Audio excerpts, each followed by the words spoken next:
won't quit. Its purpose to voice the normies, to swallow the red pill against the narrative. A ruthless force determined to keep everyone asleep. They broadcast the truth on Rumble, high clouds dropping red pills every week. Overwatch and the Guardian, the narrative is weak. We can't let it end like this! It's too late. Defenders of the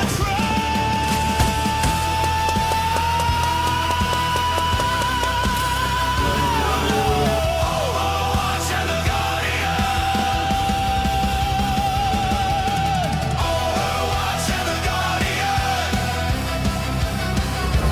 Overwatch and the Guardian. Overwatch and the Guardian. Love the eagle, dude. Every single. What's up, AlphaWarrior? How we doing, man? I ate, man. So I'm a happy camper. I think I got hangry with CanCon tonight. Well, guys, listen, we're late because Alpha had to eat, so just remember that. This is Send the this truth. man some food. Send this man some food.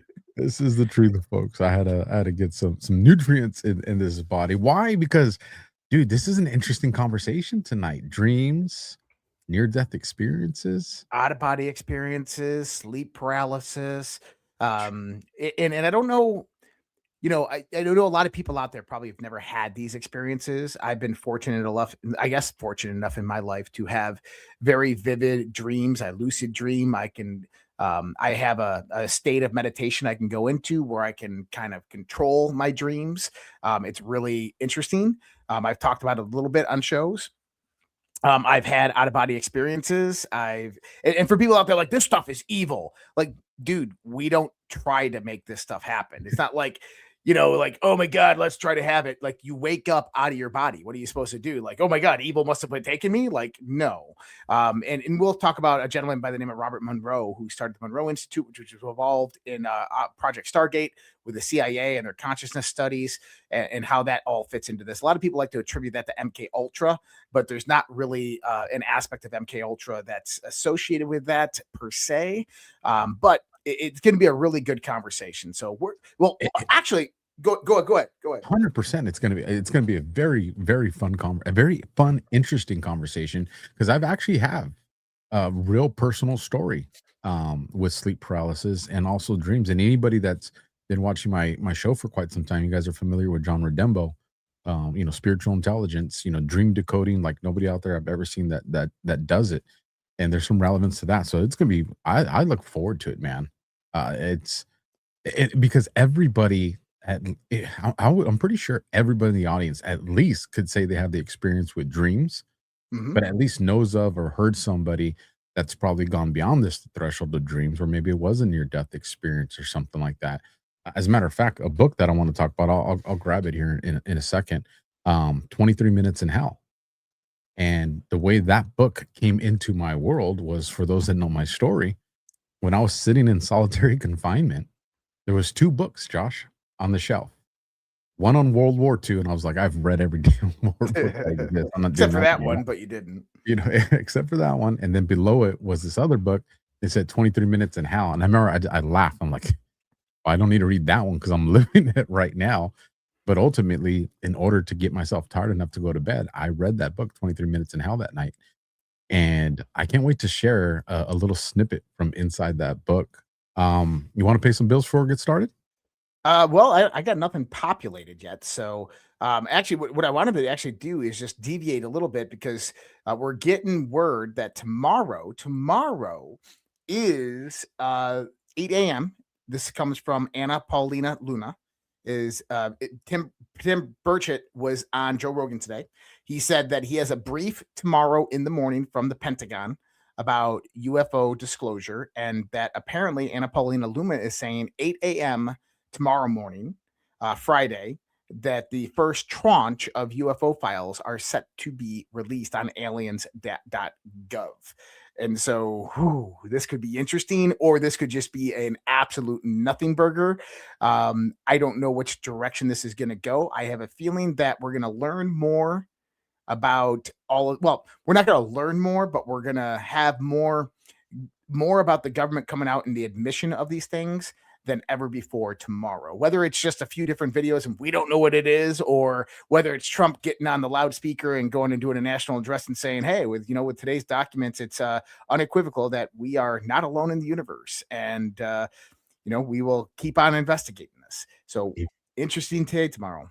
If you got your notepad out, one of the topics we're going to talk about tonight, near-death experiences, you may want to write that down. Just That's saying, right. folks. Just saying. Well, I got one real quick. I don't have the Rumble Wallet one, so if I think they took that down. I got the kids guide, but I'll do a disclaimer when I do the kids guide. If you want me to run that one first, I can run the kids guide. yeah, And I'll do it with a disclaimer. I'm going to run this one, but I want to put a disclaimer in before I put this one up there. For everybody out there, read the fine print on this one. So I had a few people hit me up and like, hey, why are you running that? They're kind of scandalous. I don't think they're scandalous. What you have to do is read the fine print. It's on the purchase page of this one, that they do charge your card automatically. I think it's 16 days after your purchase for a monthly subscription. It's part of the promotion that they're running. So just make sure you read thoroughly. And after you get it, if you don't want it anymore, make sure that you go in and cancel. So I wanted to throw that out there before we did this one. But let me go in and read this one because I do get these for my kids, FYI.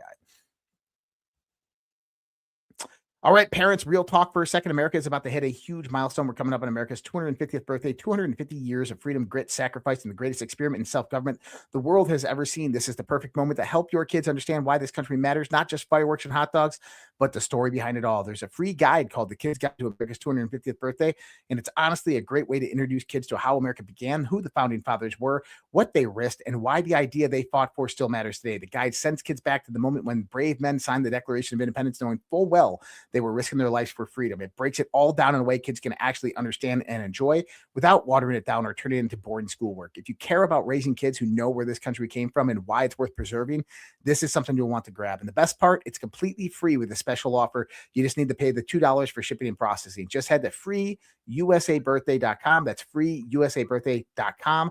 And the Kids Guide to America's 250th Birthday is yours for your kids today. America's story matters. Make sure the next generation knows it. Nice. And the other day when I did that, I told my audience the same thing. Just be aware. So I'm glad you did it too. You are going to see momentarily a QR code pop up over my face if you're watching on Rumble. And what do we talk about? Neutronics Labs, folks. Free IGF-1 Plus Platinum with Man's Edge Auto Ship, tested by a boxing legend. Yes, we're talking about Roy Jones Jr. Listen, folks, the benefits. Supports the immune system. You're going to burn fat.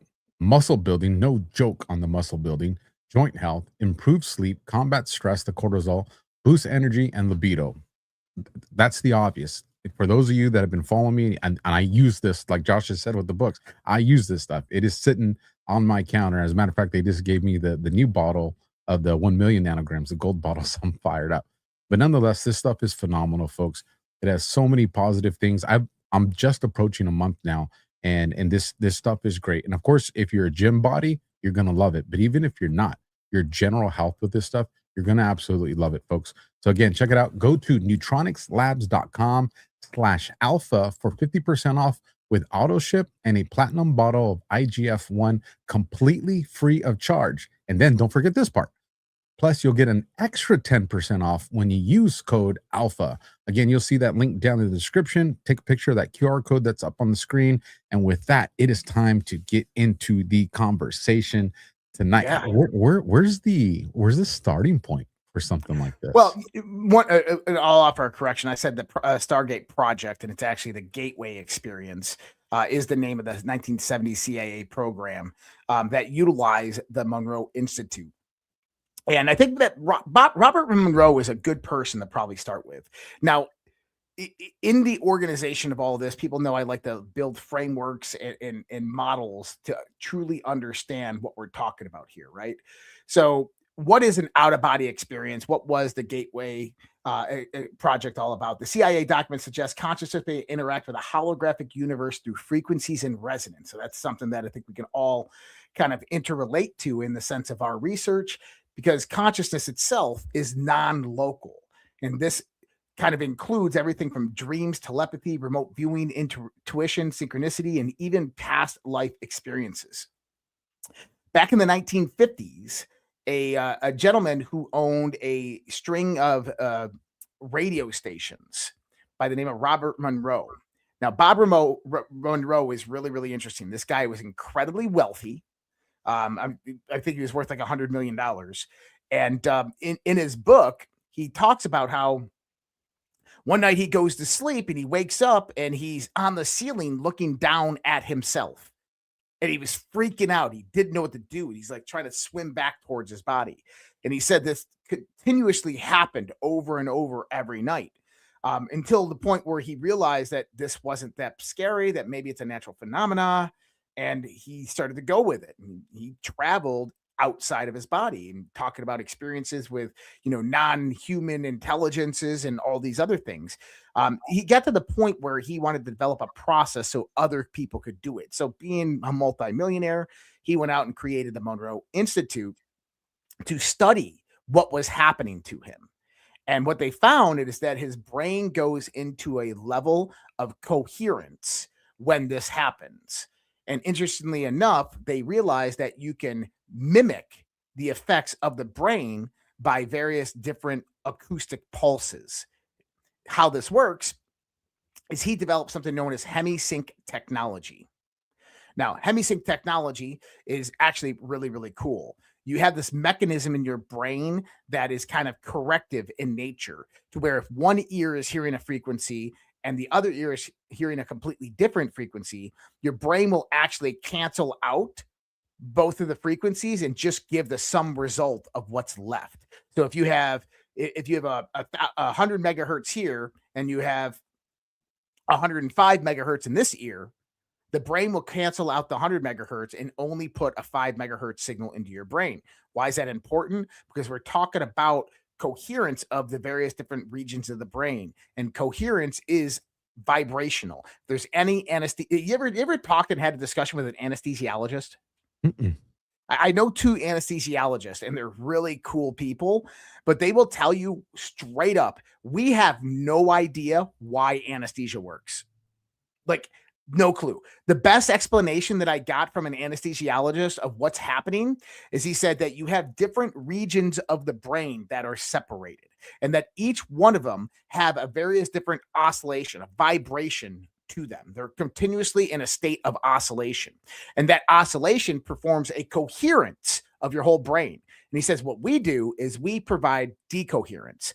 We take one part of the brain and we separate it from oscillation. We change the oscillation in it so that the rest of the brain can't catch up. He says, but we have no idea why this works, what all this stuff means. So it's pretty crazy. But this is what Bob Monroe figured out with hemisync technology, is that you could put various different frequencies, 7.83 hertz, 11 hertz, and these are representative of various different brain states, brainwave states, delta, theta, alpha, gamma, so forth. And that when you're in these brainwave states, you have the tendency to have lucid dreams. You have the tendency to have out-of-body experiences. Well, the CIA got a hold of this in the 1970s, and they started running experiments on it, and they dug deep inside of it to figure out if they could nail down what consciousness was. Because, I mean, the CIA, they're looking at it in the context of psychotronics, psychic powers, as well as control of the human being. If you can understand how the brain and consciousness operate together, then you can understand how to manipulate someone to a larger and greater extent. Now, the Russians also did an immense amount of research on these topics, and unfortunately, we don't have much of the documentation of what Russians did. Now, the prevailing theories that came out of a lot of this is one of two different theories. Number one is the holographic theory. And I think that the holographic theory is probably one of the best out there pertaining to how consciousness operates and our universe. The other is simulation theory, which we've discussed and talked about on the show before. just because of the weirdness and the scale at what happens when you're in these altered states of consciousness, that you get this that certain things have to be true. Now, there's a great book out there I recommend to everybody by a guy by the name of Michael Talbot. Michael Talbot was a journalist in the 1980s and the 1990s. He wrote a series of different books, but one that changed my life is his book called The Holographic Universe. And it's definitely worth a read. And basically how light interacts and produces three-dimensional images is really what we are. Basically, we're a hologram being projected from a fourth or fifth dimension, and that our consciousness actually exists in that dimensionality, is if you want to look at it like that. Now, is that true? Well, biology actually says some similar things when you dig deep into it, but you have to find the research. There's a doctor out there by the name of Dr. Martin Blank. He passed away a few years ago, but he was out of Columbia University. And in 2014, he was doing studies on DNA. And basically, he was tasked to find out if DNA is affected by 4G and 5G radiation from cell phones and Wi-Fi. Conclusively, they found out that your DNA is absolutely damaged by these electromagnetic radiations. And that comes about because of what your DNA actually is and does. We think of DNA as just the code of life, that you have various different proteins that interact with your DNA, and that it expresses various different genetic factors, right? Your expressions of who you are, how tall you are, hair color, all these hereditary issues. But DNA has an immense story behind it that is far greater than just the expression of who and what you are. Are you familiar with cell memory? Yeah. Well, I was just about to get into that. Like, okay. So they talk about the idea that DNA has what's called junk DNA, and many researchers a few years back started to realize that maybe this isn't junk DNA, but this is maybe something that we're cut off from in the context of DNA expression. And the idea was that, hey, what if we had what's known as genetic memory? There's actually a few different species on this planet that have genetic memory. What does that mean? Is that when you're born, you carry all of the genetic memory of all your ancestors before you, which would be massive in the context of intelligence. A lot of people believe that this is what the Akashic records are, is that you're really just tapping into the junk DNA that's inside of you. But back to Dr. Martin Blank, one of the things he found out is that your DNA is an electromagnetic transducer and a fractal antenna. Now, fractal antenna simply means that if we start cutting DNA up into little pieces, it still continues to send and receive the same signals. And electromagnetic transducer means that your DNA actually sends out and receives electromagnetic signaling. So Dr. Martin Blank, they went out there and they were doing a lot of other research, and they were trying to find out what frequency range affects DNA. And what they found out is it just happens to be in the microwave wavelength. And this is interesting because there's a few different articles about 2015, 2016 in Nature. And what they discussed was, did the cosmic microwave background radiation have an effect on human evolution on this planet? Well, Dr. Martin Blank, a few years before this, kind of figured this out. What they found out is that your DNA actually sends and receives signals between about 28 and 34 gigahertz. Now, why is that interesting? Because the cosmic microwave background radiation is called the afterglow of the Big Bang. It's this permeating microwave noise that goes throughout the entire universe. If you ever turned on an analog TV and you saw snow, that's actually picking up that frequency. If you ever go to a radio station and you hear the static in between, that's what that is. It's just this electromagnetic noise that exists everywhere at all times in our universe. Well, that's within the gigahertz range, between 1 and 300 gigahertz. But at the surface of the planet, that tops out, on average, about 28 to 34 gigahertz. It's almost like a signal being sent out by the universe to your DNA to pick up on. So I'm one of those people that looks at science in the context of factual alignment. And I tend to think that our DNA is what actually picks up consciousness. And if you ever saw that, did you watch the movie Jupiter Ascending? I have. So in the movie, their mother is killed or dies, right? And then what happens is that she is, they call it a resurgence. That resurgences were very rare, but the same DNA profile had been mapped and logged, and that was her mother. Why? Because DNA was directly connected to the consciousness itself. So think about your DNA as a radio station that is attuned to pick up your specific consciousness. Let me jump in here then. So, interviewed and it kills me. I don't remember her name. I'll look it up right now. It's sometime probably like 2 years ago. She's from Canada. She goes viral all the time. A very smart woman. She actually works in the oil fields too. If somebody knows what I'm talking about, you can throw me a lifeline in the chat. But she was the one that I brought her on to talk about cell memory, because I saw that she had did something on that. And like I said, she's like you actually. She's brilliant. And when I started looking into this, there were people that had organ transplants, whether it be, a heart, and the heart was very significant actually, but even other organs. And this one particular lady, she's a prior law enforcement officer. She undergoes this organ transplant. And all of a sudden, a couple months into it, I don't remember the exact time frame, she just feels this urge to start doing carpentry. And I'm not talking about just going and building a bird box. I did that last year. No, I'm talking like full blown carpentry, like tables with the designs. And she had no idea where this came from until she started to research her donor. Mm-hmm. And guess what the donor was? A carpenter. A freaking carpenter. And there's stories and stories of this out there. We were talking very unique skills, whether it was an instrument or whether it was painting, skills that these people didn't have. And so long story short, it kind of goes into not the near-death experience part or the universe part, but in the fact that even when these people took in a foreign organ, that the DNA in that created these skill sets in these people. Yeah. Blew my mind, bro. There's a story I heard about a year ago of a man who received a heart transplant, and it was a kid's heart. It was like an 18 or 17-year-old kid's heart. And that he all of a sudden gained the urge every day of going and getting a Big Mac.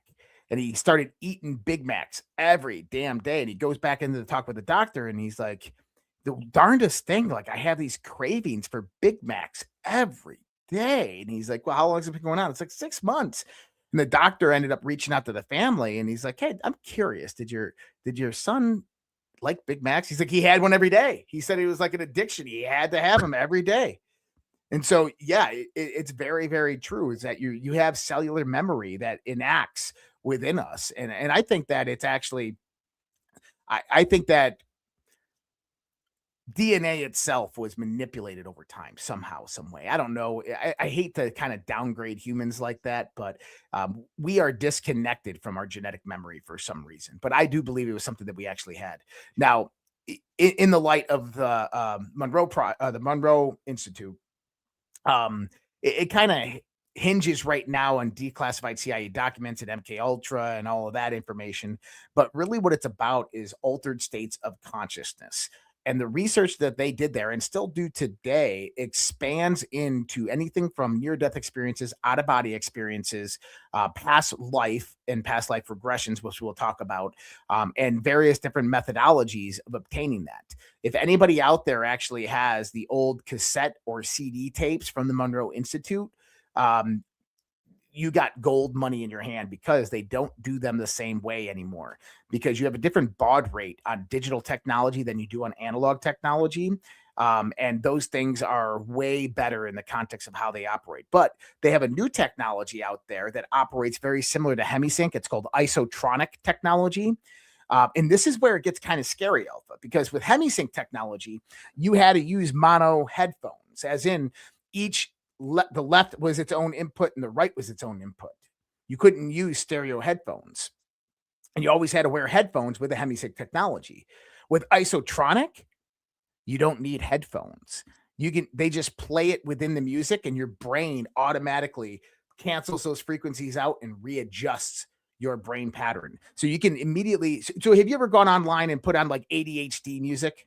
Yeah, I have actually. I was curious about that. So that is what you are listening to. You are listening to isotronic music. And but let me ask you this. So there's one ADHD video I put on. And when I put it on, I can sit here for 8-9 hours and I just crank out work nonstop, completely focused, just in the zone. It does it for me. And that's why I keep on going back to it.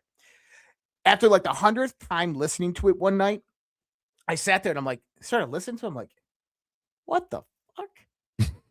And I'm like, it's the same 15-second music clip just run over and over. It's only 15 seconds long, but your brain, like my brain was not processing that. So it plays one segment for 15 seconds, then begins to repeat it and repeat it. And I've listened to this things for hours upon hours. It's like an 8-hour track.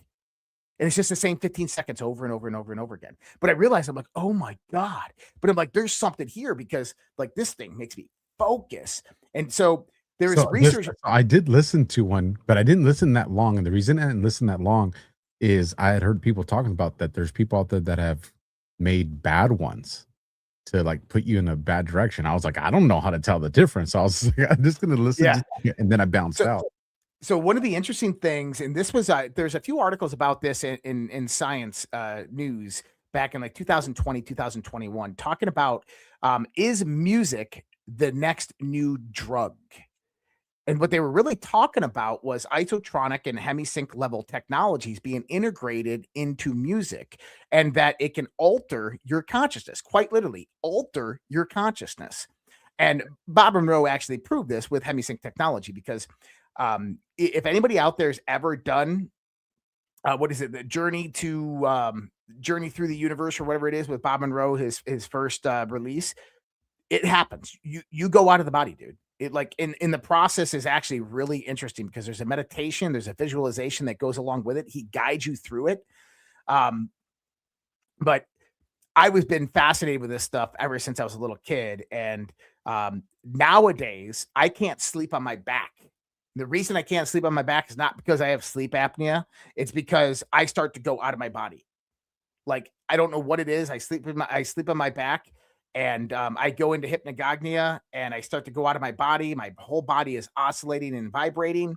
And all of a sudden, my adrenaline kicks in and I have to get up. I get petrified just because of the state, because you're supposed to kind of go under for a split second and come back out. But for me, it's you're going through the whole process of where the autonomous nervous system is kicking in. But anyways, we can talk about some of my experiences here in a little while.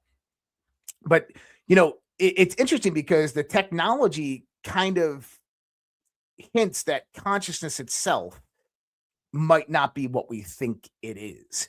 Carl Jung talked about this in the sense that dreams were the representation of the collective consciousness. Is that when we're dreaming, what we're actually doing is going back into the collective consciousness and kind of living a spiritual realm world in that sense.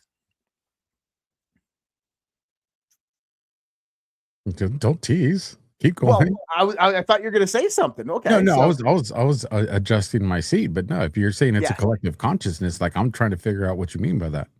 Well, what is a collective consciousness? That's a great idea, and I know a lot of people out there. If we have various different, philosophical or spiritual beliefs, that you start saying collective consciousness, and they're like, "Oh my God, no, right?"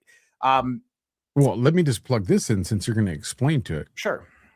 So one of the things that, we talk about in some of the other shows that we do, we talk about this global new world order. We talk about the deep state, and we also talk about propaganda and information warfare. And part of that reason is understanding that if you can get a massive amount of people to interpret something the same way or fear something the same way, that collective consciousness of that group can either manifest it or at least create an energy that's desired by them. I mean, am I off on that? Because that's kind of some of the stuff that I've heard. No, you're spot on. And, in the sense of the collective consciousness, think about it like this, is that consciousness itself is one singular entity, and then it fractionalizes itself into beings. Now, the most interesting theory I heard about this was from a 4chan UFO whistleblower. This is actually a really cool story. So on 4chan, this guy comes out a few years back when all the UFO stuff was starting to heat up.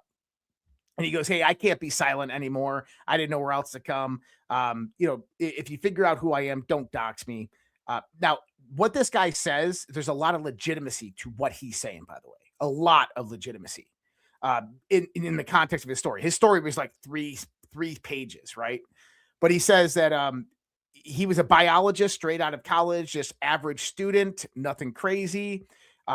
He graduates, and all of a sudden he's getting recruited by the CIA. And the CIA wanted him to come in there and work on some projects with them. And he had nothing else going on with his degree. And he's like, sure. And so he goes in there and he goes into a SAP program, and he gets read in to the SAP program dealing with these non-human intelligences. And one of the reasons that I say this guy is legitimate is because he talked about non-human intelligence before it was ever popular. He talked about NHI before NHI was kind of really out in the world. Before David Grush kind of broke it out there. So he's talking about it, and he says that one of the most interesting things that happen when going through all the biologics of these things and reading through the stories of what we learned from them about their culture is that these one entities, they had a spiritual belief system. Listen to the spiritual belief system. They believed that planets were basically conscious incubators for the one consciousness, for the grand consciousness. And that what happens is that consciousness itself is a field, a fundamental field in the universe. And that planets basically are formed, and then consciousness begins to consolidate around that planet. And it projects all of its consciousness onto that planet into the life. And the life evolves over time to meet a certain optimization state, bringing that consciousness that surrounds that planet to apotheosis or ascension. And so he said that these aliens, they were selfless, as in there was no individuality. Everything that they believed was about the collective and the conscious, but they were about progressing that collective and that conscious. Now, it's a really, really interesting theory, but it aligns with a lot of what we talk about in the sense of collective consciousness, that we all have this kind of the human consciousness is like a field that exists around Earth, and we all share it. That our consciousness is a shareable field between all humanity. And if you ever heard of something called the Akashic Records? I have. So people can say, like, I was in the Akashic Records, man, and I pulled this stuff out there. Okay, well, I think this was termed popularly by Edgar Cayce, the sleeping prophet. What I think the Akashic Records are the conscious memory of humanity in the collective consciousness. And if you think about it, as if all consciousness has existed since the time of humanity, the present day, and there's a collective of that energy stored somewhere in and around the Earth as a field, then that should be accessible by anything that has consciousness. And so let me interrupt real quick, because you get me fired up with these things when you start getting my gears to turn. It's like you lube up my brain, bro. Good. So if you go all the way back to cartoons, Bernstein Bears inside of a tree, Smurfs in the mushrooms, right? You bring that into modern day, right? The movie Avatar. And what do they do in Avatar? They tap their tails into that tree that is exactly what you're describing, the memory of everybody else. It's almost like Hollywood and television has always dropped these hints of this consciousness, and they always use trees. They use trees as the symbolism for this stuff. Yeah. Well, trees have been utilized as symbolism for consciousness for a very, very long time. I mean, if you go into Kabbalah, you have the tree of life, the Sephiroth, right? And what this is actually representative of is the various different stages or the various different levels of consciousness to the point of ascension. Now, going back to the Akashic Records idea, think about this for a minute. Imagine that you could go into the collective consciousness and pull out any information that you wanted. Well, there's a guy out there by the name of Bruce Goldman. Bruce passed away last year, but Bruce I think he was almost 90 something years old. Bruce Goldman when he was in his 80s, started making headlines and going on Coast to Coast AM and other types of shows, promoting a course that he called quantum jumping. Now, whether Bruce Goldman knew what he was doing or understood what he was doing, I don't think it really matters because the proof is in the pudding. Basically, what he believed is that we lived in a multiverse, whether a simulation, holographic universe, or whatever. It's just a multiverse. Is that there's trillions upon trillions of variations of you based upon all the decisions and habits that you've had within your life. And so, if you want to look at it and you say, "Hey, I want to be a painter," well, there's a variation of you in some multiverse that's a painter. That's a professional expert painter. And so what Bruce did is he would go into a deep meditation state and he would visualize himself in that realm of the world. And he believed that dreams were basically cross connections between these multiverse worlds. But he would go into that person of him in real time that was a painter. And he would paint with that doppelganger of himself that was a painter. And he would do this 4 or 5 times. And he would come out. He would come out, and guess what? He could paint. You know what you're describing right now, right? What's that? The movie The Matrix. Mm. When Neo goes in there and he's like, "Do you want to learn Kung Fu?" He's like, "Yeah, let me download it. Let me down." And what is he doing? He's literally, it's what you're describing. It's like this guy just went in, tap into these other frequencies or, of himself to learn these different things. Yeah. And so he became a professional photographer. His photos and his paintings sell for tens of thousands of dollars. He went in there and found a concert pianist doppelganger of himself and learned how to. So this was one that actually got me. I'm like, okay, anybody can learn to paint or take pictures, right? But he went in there and learned how to become a pianist. And he said what he does is says that when he's in the meditation and he's got his doppelganger playing a concerto, any type of music, he's feeling what he feels like. And then he comes out and he mimics that feeling in front of the piano and he can play the piano. Now, this correlates kind of interestingly enough where people who've gotten smacked in the head, had concussions, they've been through massive traumas, they come out and they are a savant. They have a new skill of mathematics, or they can play piano like nobody else. And then you have savants, that 3-year-olds that are playing, Bach, on piano. How is that possible without the idea of a collective consciousness or genetic memory? And so we have to start questioning our whole reality here when we start thinking about these various different things. And I like the idea of quantum jumping. Yes, I've done it before myself. No, I'm not going to tell you about it, but I taught myself how to be an orator, a good storyteller. You have. I feel like you're doing these pauses on purpose, bro. Well, I thought that maybe you wanted to interject and say something. I can keep on going. No, listen, I have lots of questions to ask. It's so just ask some questions. I mean, we got near-death experiences and out-of-body experiences. Like, what do you? So let me we can get into the context of those things, or we can go into what we believe they might be. It's up. Well, I don't want to abandon this one just yet, because I'm enjoying it with the collective consciousness. So a lot of you guys know, you probably even watch his show, Dan Radio Style, On the Fringe. Love that guy. He's like a brother. And I remember early on, he's like you. He's real knowledgeable of these things and tapped in. And he tries to give me the best advice he can without like freaking me out. So I'm just like, freak weirdo, right? But nonetheless, and I'm receptive to it. But he really talks about this power of manifestation and this understanding of this frequency that's out there, that you can make this happen. Like, what is thought? And you can make this turn into something that's real, that's no longer here. That everything from a house to a car to an airplane to the devices that we're using at one point was a thought. It was just a thought. And then something manifested that into reality. And you can argue. I love when you smile, because I'm like, all right, something's coming. Well, so this is interesting. You know who Tony Robbins is? Yes, I do. Okay. And there's another guy out there, and I can't believe I'm forgetting his name. Anyways, he's another person in this personal help, self-help community. He's a anybody remembers, he's a chiropractor who's very active today. He's got tons of different stuff, but it's about visualization. But anyways, His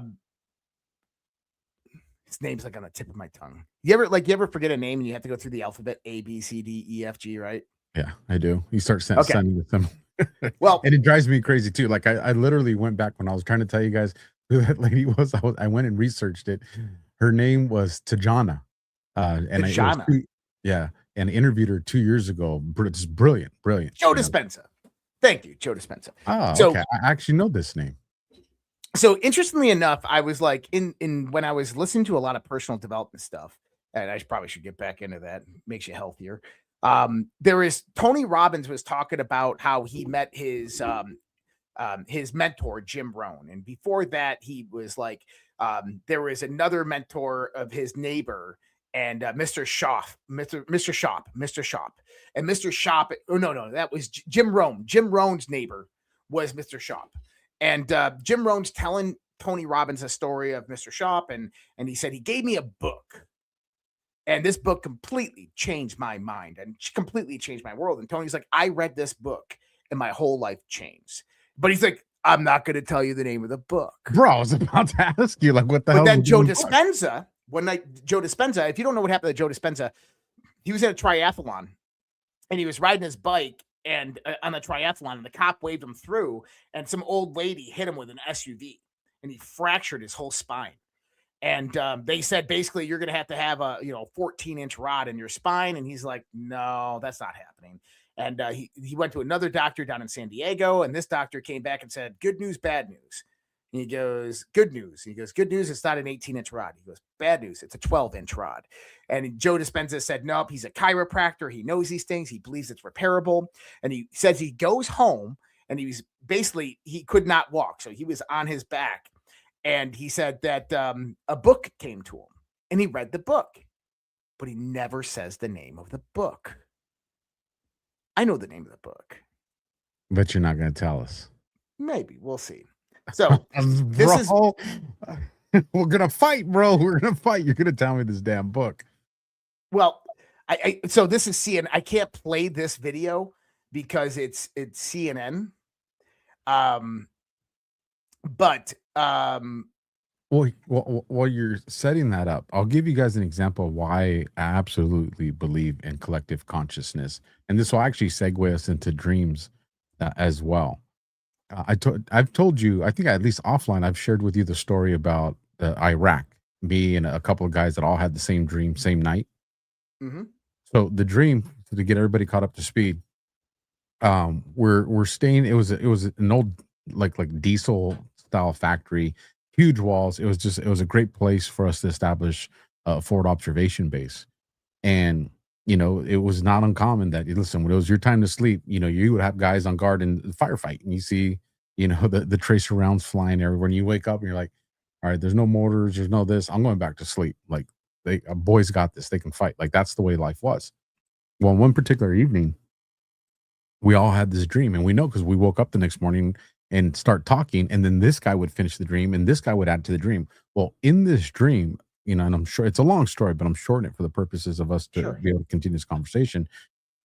We're sleeping on the ground, and these hands come out of the ground and they start grabbing us around our chest and trying to pull us into the ground.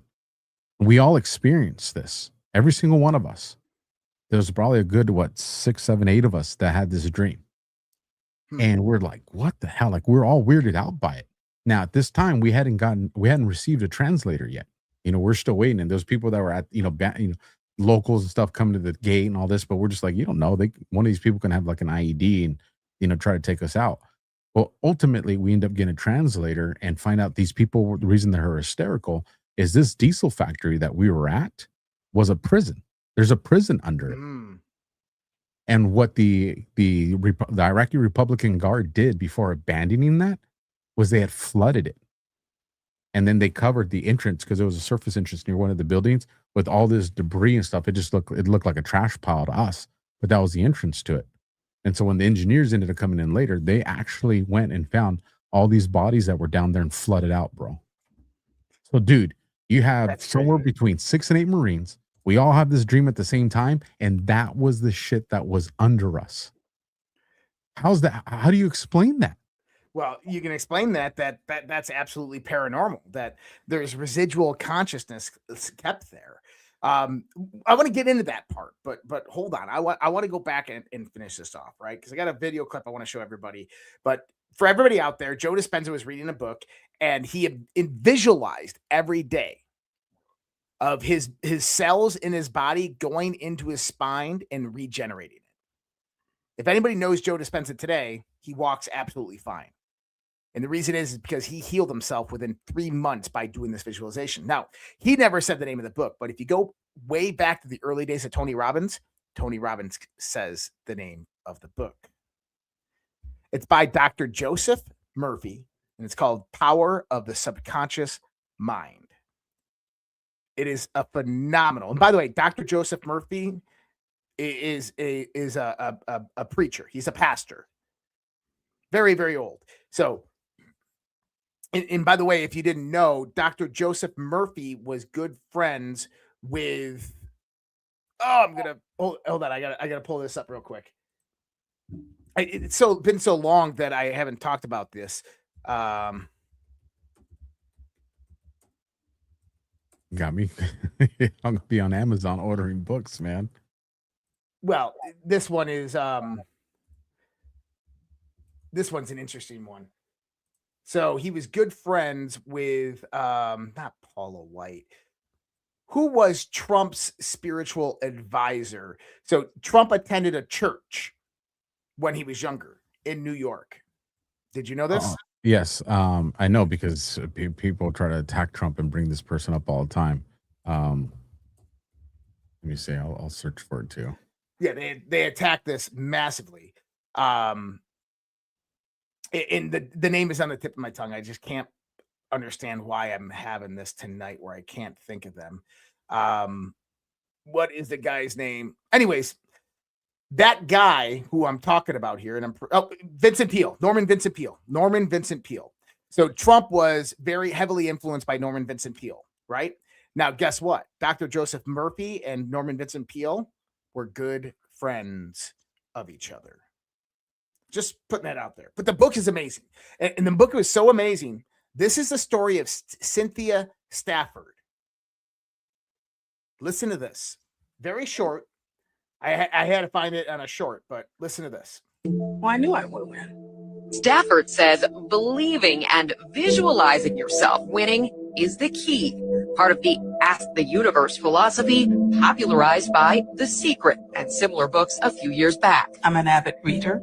Read a book called The Power Look at the book. of Your Subconscious Mind. It isn't just hocus pocus to you. No, I'm not into magic. It's about your belief. What you believe in strongly will manifest, and does. And Stafford says her belief was specific. She says she visualized the exact amount of money she would win. $112 million. What's the significance of 112? You saw that number prior to winning. I like the number 11 because I'm born in November. So that's pretty much it. And then just chose the 2. I just try to consolidate the number to match my birthday. That's basically what I was doing. You thought you She won $112 million on the Powerball, and she manifested it. She visualized it after reading Dr. Joseph Murphy's book. Now, I'm not saying that that's going to happen to everybody out there who does the book, right? But I think that it's really, really important because there is something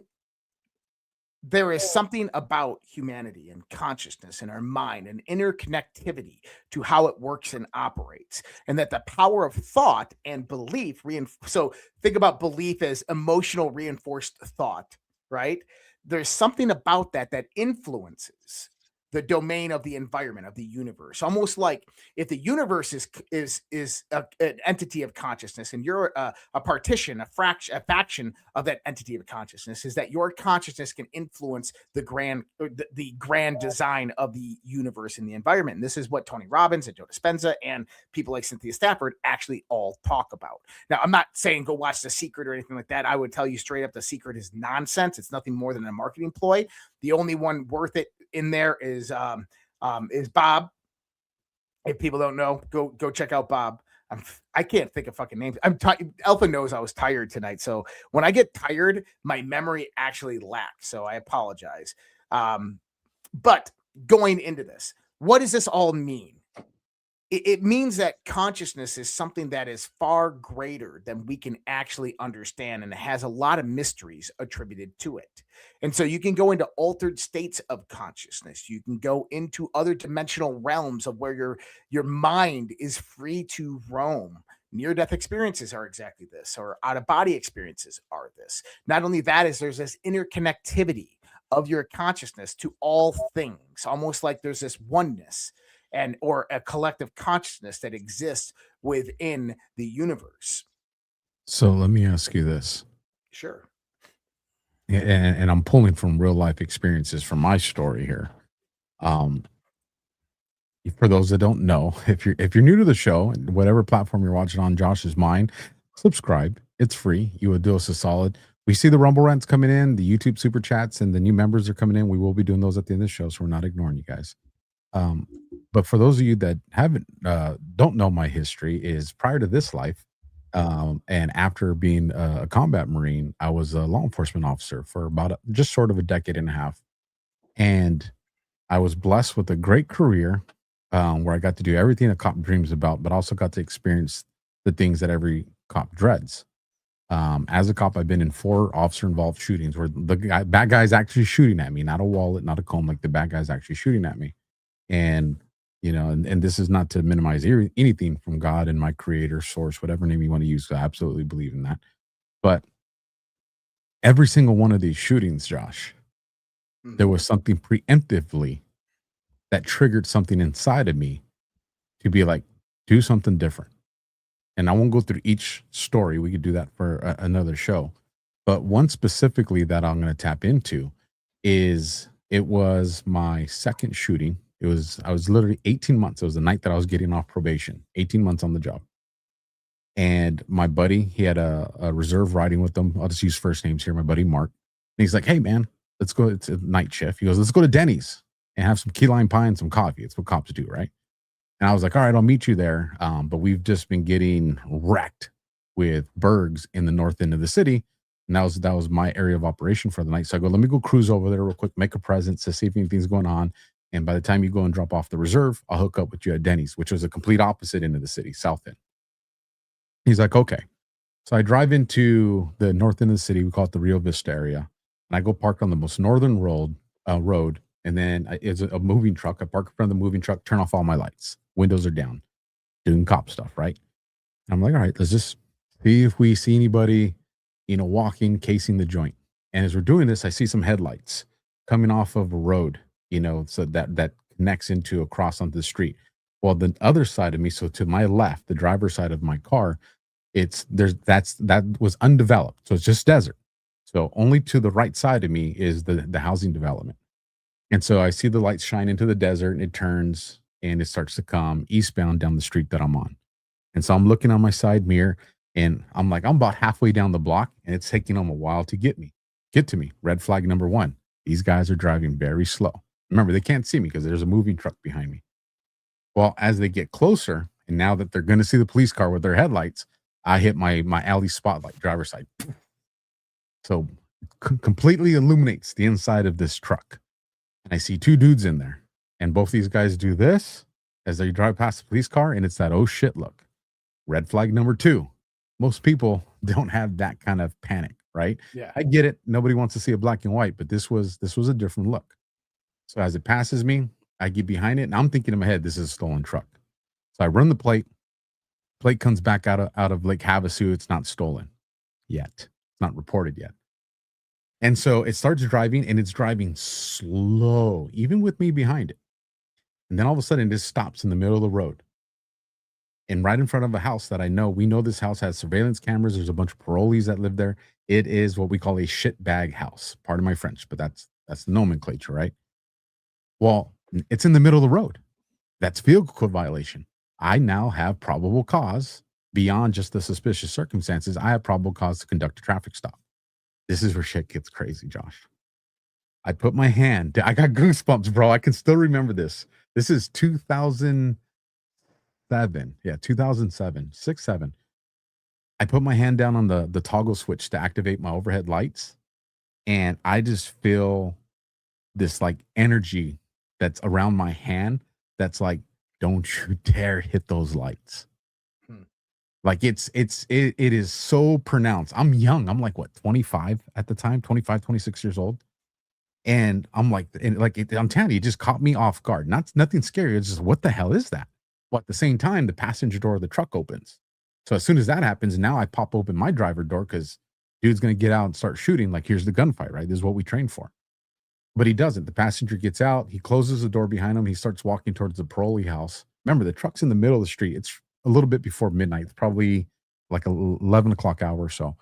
And now I'm pissed because I'm like, well, if there was guns and dope in the car, that dude's walking off with it. Like, right. That's the guy I want. So I'm pissed. But one thing that I learned from, because I already had one shooting as a cop prior to this, and what I learned from combat is you always trust that instinct. Whatever people want to call it, and I'm sure you got a term for it, you always trust it. And so then I tell myself, as soon as he takes off, I'm going to light him up. As soon as he turns the corner, I'm going to light him up. So he starts driving. He turns the corner. I hit the lights. Poof, the pursuit's on. Remember, I'm in the north end of the city. My entire precinct guys that night are on the south end, and I'm in pursuit, which is stuff we all live for, especially a bunch of young guys working graveyard. So we're in pursuit. We jump onto Interstate 10 here in Southern California, heading eastbound. As we're approaching the street of the Monterey overpass, for those that have been through California, I'll give you the street so you can get this visual. I see the back window of his truck starting open. It's a single cab truck, so I'm like, oh, I need to pay attention to these mile markers because he's going to throw out the gun or the dope. And this is all going to make sense, folks. I promise. He's going to start throwing it out. So I got to look for it. Well, all of a sudden I start seeing these sparks, like somebody was throwing cigarettes out the window. I start seeing these like cigarette ashes like popping off until one of those ashes hits my hood. And I'm like, no, that's not cigarette ash. This dude's shooting at me. Right. And so now I'm on the radio, right? If this is steering wheel, I'm probably now way down here, right? And, I put it out, hey, he's shooting at me. California Highway Patrol gets involved. We end up, and he's shooting at me. He starts shooting at the semis. We end up all the way to Scirocco Summit on the 10, where he pulls off on the overpass. By this time, CHP's with me. So it's me, 2 CHP guys. It's the OK Corral. One of the craziest shootings I've ever been in my life. We survived. He did it. Turns out this guy was wanted for attempted murder. He's part of the Nazi lowrider gang. This bad dude. His brother's actually, at least the last time I checked, was still out, and he's wanted for killing a cop. Josh, what was that? Something told me, because if I would have hit the lights like I was going to, what do you think was going to happen to me as soon as I walked up to that driver door? Oh, he would have blasted you. I'm done. I'm not here today to share this story. And every shooting that followed that, Josh, there was something just like that moment that tapped into me. And so the reason I bring this up is when you talk about this collective consciousness and this consciousness that exists in the world. Well, I get how we can manifest things. My question to you, though, is if time is not linear, and it's these isolated, I guess, data points is the best way I can describe it. And there's an infinite possibility, if you subscribe to a multiverse, of things that already happen. That I tap into that frequency of, you make this choice, we already know what happens.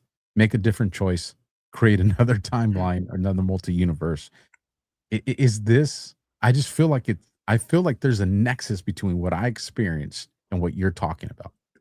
I think there could be, and a lot of people would say that, like, you have a different path in life, and something divine intervened, that a guardian angel or God intervened to ensure, your arm was heavy and something was saying, no, don't. That could be something divine. That could also be that your consciousness foresaw what was going to happen and stopped you.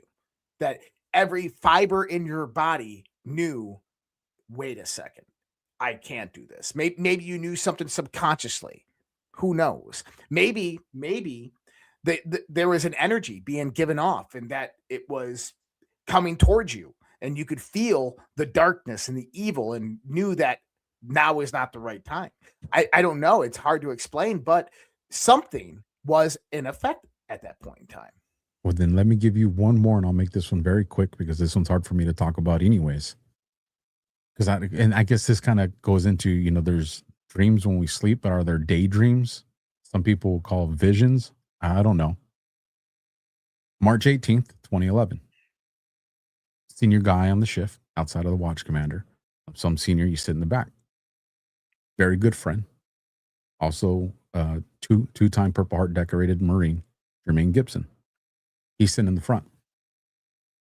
As we get ready to start briefing, you know when you go and you look out on the road on a hot day and you see the heat wave above the road? Mm-hmm. Well, the front row where he's sitting, because he was the newer guy, I just see him covered in that heat wave. And I felt something was telling me like something bad, bro. Something bad, weird. I'll say more weird. Bad is actually not a proper word. I think I would have reacted differently if it was bad. It was something awkward and uncomfortable. That's the way I'll describe it. And I felt like something was like to tell everybody, hey, let's be careful tonight. But in a room full of alpha guys and you say something like that, like doesn't go well. And so I keep it to myself. Long story short, we go out, we have dinner, one of the best times of my life, or best moments of my life, as far as we had a substitute sergeant. Think of it like a substitute teacher. We're having fun that night. We end up getting into pursuit. My partner, that one that I'm talking about, Jermaine, dies in that pursuit. He burns alive in his police car in front of me and two other partners as we're trying to pull him out. To this day, bro, and one of the reasons that I struggled with it so much is because I was like, what if I would have just said something? And I didn't. And I know what I saw wasn't natural, bro. I know it wasn't. But I ignored it. You got a gift, man. You got a gift. And I think that I think that we all have the gift, but throughout our lives that we're trained and indoctrinated how to suppress it. And you have incredible foresight and maybe even precognition. And I think that that's what guides you a lot of the times in your life. And, I wouldn't look back on it in the sense that, what if I said something, he probably would have laughed at you and the same thing would have happened, right? That type of woo-woo stuff, you never know. But or he would have said, okay, I'm taking the night off, I'm calling in sick, and takes off, and then you're the one in that car, right? You don't know. And the thing is we're not meant to know, and God has kind of a plan of how all this is supposed to unfold. I like to think that we're all where we're supposed to be exactly right now for the reason God wants us to be there. And all the things that in our life have happened exactly the way that they're supposed to happen because God wanted that to happen. And if you think that way, then you believe in fate. You believe that there is this divine order to the universe and of our lives and the unfoldment of our lives. And if you remember the movie The Matrix, when he goes and sees the Oracle, and she goes, do you believe in fate, Neo? He says, no. She goes, why? He goes, because I don't like the fact of knowing that I'm not in control of my own life. She goes, oh, it's Morpheus. He goes, I know exactly that feeling. And it was actually Morpheus, not the Oracle, but it was Morpheus that said this to him. And, that's one of my favorite parts of the movie because I know exactly that feeling, not liking the fact that I'm not in control of my own life. But when we start to look around the world around us, and you and I talk about this all the time in that context of, trauma-based mind control, psychological warfare, influence ops, how all of this integrates into the world. What people begin to realize is that you're really not in control of your life, whether it's divinely orchestrated or whether it's environmentally or synthetically, that most people have no control over their own lives. And that if people truly understood what freedom was, and maybe a conversation for another day, it's not something that's nice. Freedom, as what kind of the sovereign citizen world would love to perceive freedom as, is the true freest Americans that ever lived were the ones right after the creation of our country. Now imagine this: 1815, 1817.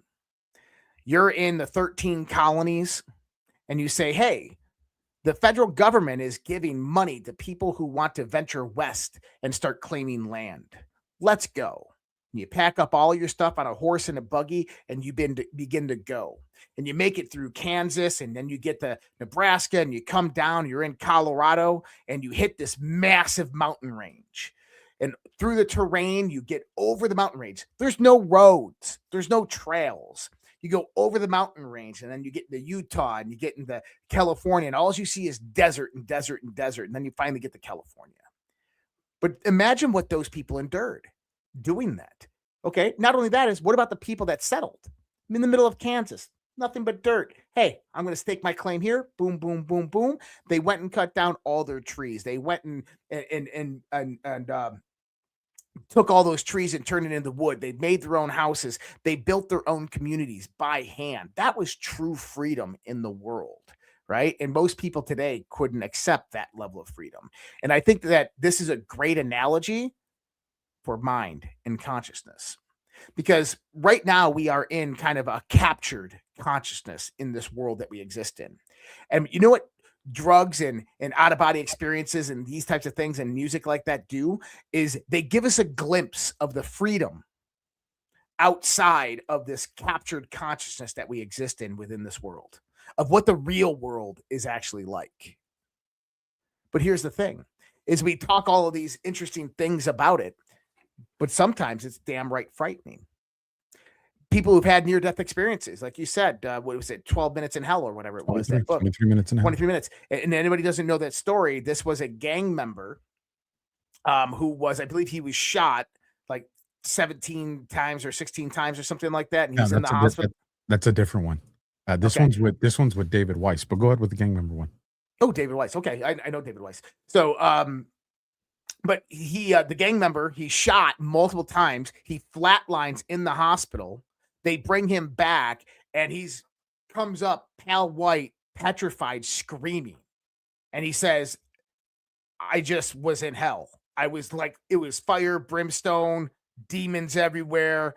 And he came back and like accepted Jesus Christ into his life, became a Christian, and realized that all that stuff was very, very real. Now, you just mentioned a gentleman there by the name of David Weiss.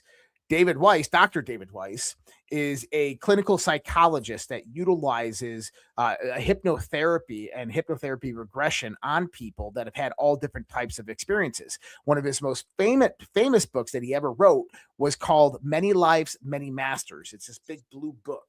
It was one of the first books on past life regressions that I ever read.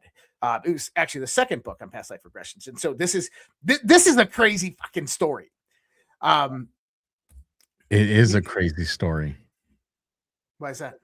Because I was like, the guy he's described, I was wrong with the name David Weiss. Really? Oh, I was too, because his name's Brian Weiss. Oh, this guy's Bill Weiss. Bill Weiss. Okay. Well, the guy I'm talking about is Brian Weiss. No, but isn't that crazy how it worked? Yeah, it transitioned over. Yes, dude. So Dr. Brian Weiss. So let me tell this part, because this is really interesting. So I came across this book back probably, well, actually, this is the story. My dad calls me up one day, and my father's since passed. He passed away in 2015. But this was maybe 2006, 2007 when I was in the Navy.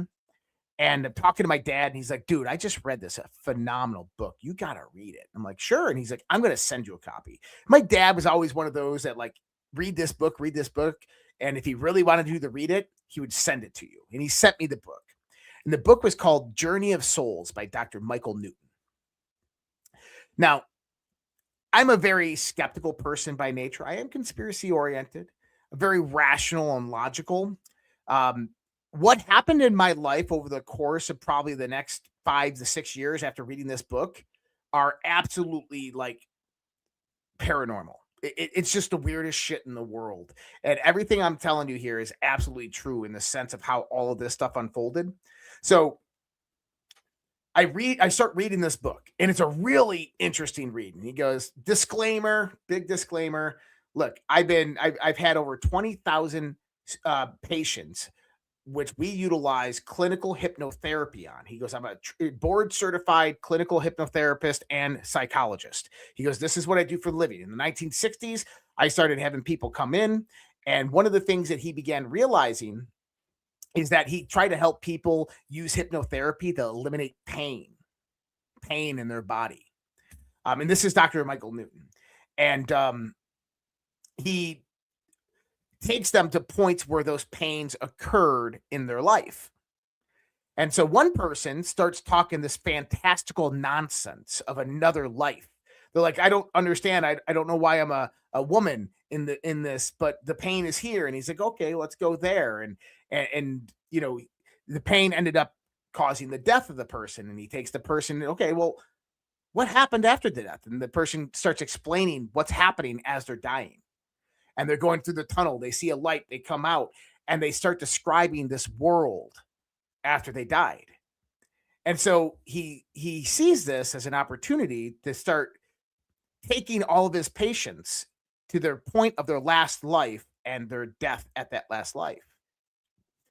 In Alpha, 20,000 people that he's had as clients that he did this with. 92.5% accuracy of where they all went afterwards. As in, they describe almost the exact same place, the exact same beings and people, the exact same infrastructure of how it operated and how it worked, the whole hierarchy of control. 92.5% accuracy over 20,000 people. And I'm reading this. I'm like, this isn't, no way. So I started consuming anything I could find on Dr. Michael Newton. And I was living in Virginia at the time. And so people who went to my occult a session that we did last Saturday, they'll know more about the story. But there's a few different people that I knew during that time. One of these people, this is a story I haven't told in a long time, but I'll tell it here. One of these people gives me a book. And the reason why this person giving me this book is so important is because of what happened before all that. And I'll tell what happened before all that anyways. But anyways, he gives me this book, and it's by Dr. Brian Weiss, called Many Lives, Many Masters. Still got it. It's in my bedroom, hanging above my bed on a bookshelf. And Dr. Brian Weiss was a clinical psychologist, clinical hypnotherapist, doing the same work as Dr. Michael Newton, and they never knew each other. And what he found out is he had a patient come in with traumatic back pain. And it was a woman, and he says, okay, let's find the place of where that pain is originating from. Let's find the time in your life when that pain happens. And all of a sudden, this woman's like, okay, I'm walking through the woods. It's cold. There's a lot of moisture in the air. Like there's rain in the air. He goes, well, what are you wearing? She goes, I'm wearing green fatigues, like an army uniform. And he says, do you have a name? And she says her name. He goes, do me a favor. Do you have dog tags? She pulls out her dog tags, reads everything on the dog tags. She goes, oh my God, I just got stabbed in the back. And he says, well, who was it? And she says, I'm turning around. I just shot him. I just shot and killed him. And he goes, he looks like a German soldier. And he goes, pull the bayonet out of your back. She pulls the bayonet out of her back and then comes immediately out of it. Well, what she was describing was World War I, because the name and the social security number on the dog tags matched a soldier who died in the woods after being stabbed in the back by a bayonet in World War I. And then Brian Weiss goes through the book and he starts talking about other aspects of reincarnation of other people and their stories. Now, this is my story. So I was fascinated by the life between life stuff, the Dr. Newton stuff. So I went out there and I found one of his trained clinical hypnotherapists, and I went through a 4-hour session. And I went into the clinical the hypnotherapy. I went through the session, and I did one. And what happened with me was a little bit different, very similar. But I went back to this place multiple different times, but really interesting story there. But that's not the story that I'm going to tell tonight. After this, she was doing another class. It was called Reiki. And if you know what Reiki is, you have different levels of certification of Reiki. And this was a master Reiki certification. And I'm going to the place where the Reiki certification is. And I walk down the stairs and I turn into the doorway to walk in, Alpha. And it was like I walked into a spider web of energy. Like, you ever walked in somewhere that had a lot of static electricity? It was like walking into a wall of static electricity. I'm like, whoa. And I look up and there's a guy sitting in a chair, 7 chairs. And there's a guy sitting in a chair. And he goes, brother, did you feel that? And I'm like, holy shit. Yeah. Did you feel that? He's like, yeah. He goes, come sit next to me, man. And I sit down next to him. And dude, like 6'4", 240, blonde hair, blue eyes, German, good looking dude, probably in his late 40s at the time. And he's like, dude, that was nuts, man. Like, it was almost like we were meant to meet because there's this energy. It was crazy. And I'm like, yeah. And he tells me his story. His story, pretty phenomenal. I mean, the guy was incredibly well off, had successful businesses in his life, and just gave up the businesses one day because his brother, who was a world-renowned kind of shaman and herbologist, his brother at the age of 18 left, had no driver's license, ended up getting master's degrees. People put him through school through donations. He walked everywhere he went. He studied with the Zulu. He studied with the shamans in South America. And when he came back from South America, he had a brain-eating amoeba and ended up passing away very young, like 52. And that's when my buddy, he kind of said, okay, I'm going to go take a different path in life. I'm going to completely change and transition. And he kind of got rid of his businesses and decided, this 2008, decided not to pay his mortgage anymore and all this stuff. It's a long story, but like we talked about that. I helped him. He went on to like he ends up, well, anyways, we're in the session and we're doing the Reiki, and it's just 7 people and we're all left-handed. It was just kind of weird, but we all had this like weird spiritual experience during this session. Well, he comes up to me and he's like, hey, we need to stay in touch, all this stuff. He goes, I'm leaving for a few months. I'm going to India and I'm going to Nepal and kind of seeing some friends of my brother and spreading his ashes and stuff like this. And I said, okay, cool. And he goes, help me out with these different things. And when he got back, he called me up, Alpha. And he called me up. He goes, hey, brother, I'm back in town. Do you want to meet up for tea or something? I'm sure. And he lived in Maryland. It was about 80 miles away. And the night before, I'm like, man, this guy's on my mind. He's a really cool guy, but really like connected to the nature in the universe, something about him. And I kind of like, okay, I'm going to go into a meditation, and I use a self-hypnosis meditation to see where I know this guy from. How do I know this guy? So I go into this meditation, and like I said, I can transcend my state. I can go into a meditation where I become immersed in the visualization, and I let it guide me, and I can stay kind of and not fall asleep, but kind of guide it. And so I'm there, and I can close my eyes right now, and I can see the landscape. I can see every damn thing of that same meditation that I had that one day. And what I do is there's this pallet that's kind of halfway out of the ground, like an old roof to a very, very old house that's halfway out of the ground, that's like was buried, half of it buried. And we're standing behind it, and there's this post that's kind of standing up that's holding one end of it up. And it's like there's grass all around us, but broken grass, like horse trampled on it. And there's dirt underneath. And there's this guy in front of me and me. And I don't recognize myself, but it's me. And I'm there, and I'm wearing Roman body armor. And he's wearing Roman body armor. And I realize that he's a general and I'm his under general. And we're about to go into battle. And we go knee to knee. So if you remember, knee to knee, and we cross hands like this, and we put our heads down, and we say something in Latin that I can't remember. It's a prayer. And we come out and we look at each other and go, if we die in this life, shall we meet each other in the next? So I come out of the meditation. I'm like, I'm tearing up, because I'm tearing up right now. And I drive the 80 miles, and there's this tea shop that I was supposed to go to. And you walk in, it's all these earthy brown and green colors, and there's booths all to the right and left. And then there's a booth straight ahead. And he's sitting at the booth straight ahead, looking right at me. And I'm walking towards him like, what's up, brother? Right? And he's got this little wooden box in front of him, because he just got back from this trip from India and Nepal and stuff. And we sit down and we start talking, and we're kind of, reminiscing about his trip. He's showing me pictures, and I'm like, well, what's in the box? He goes, dude, this is a crazy story. I'm like, okay. He goes, so I'm in Nepal, and he goes, I'm in Thailand at the Sleeping Buddha Temple in Thailand. And my brother knew the head Rinpoche there, the guy that runs it, that's a monk. And he goes, the head Rinpoche comes over and goes, hey, come here. And he calls me into the back room.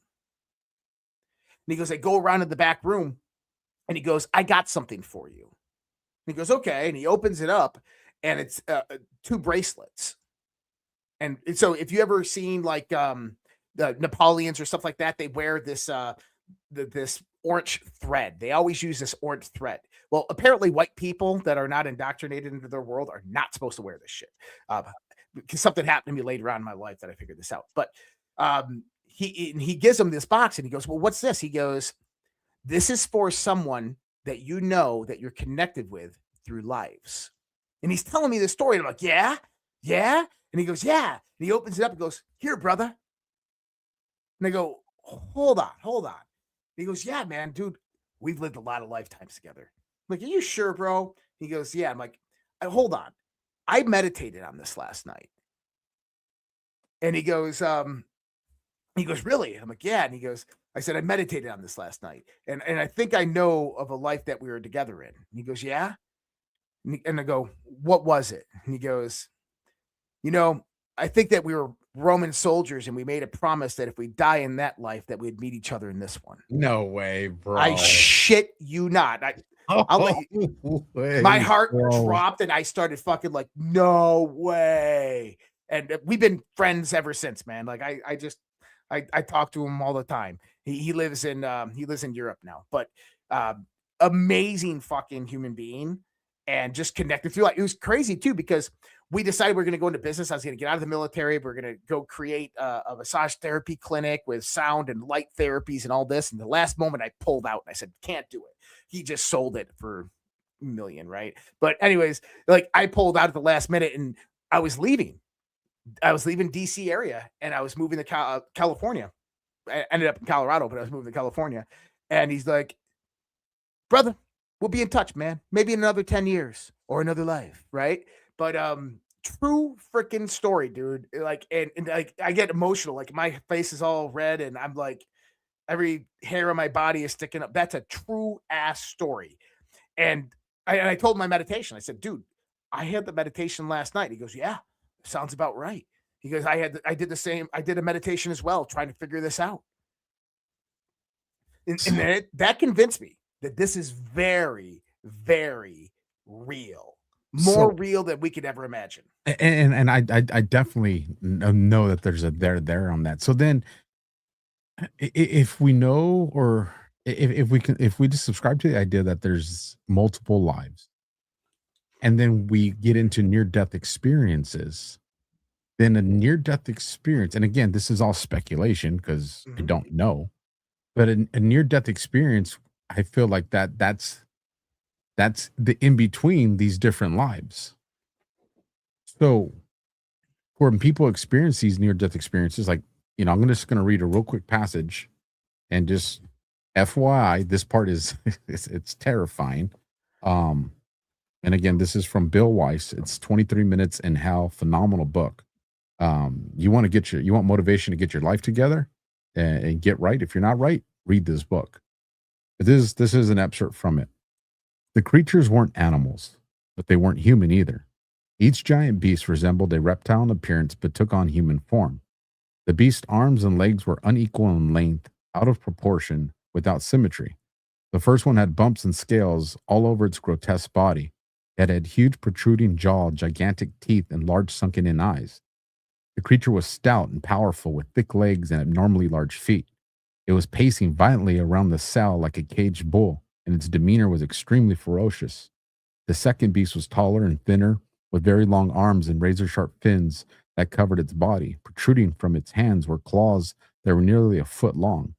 Its personality seemed different from the first being. It was certainly no less evil, but it remained rather still.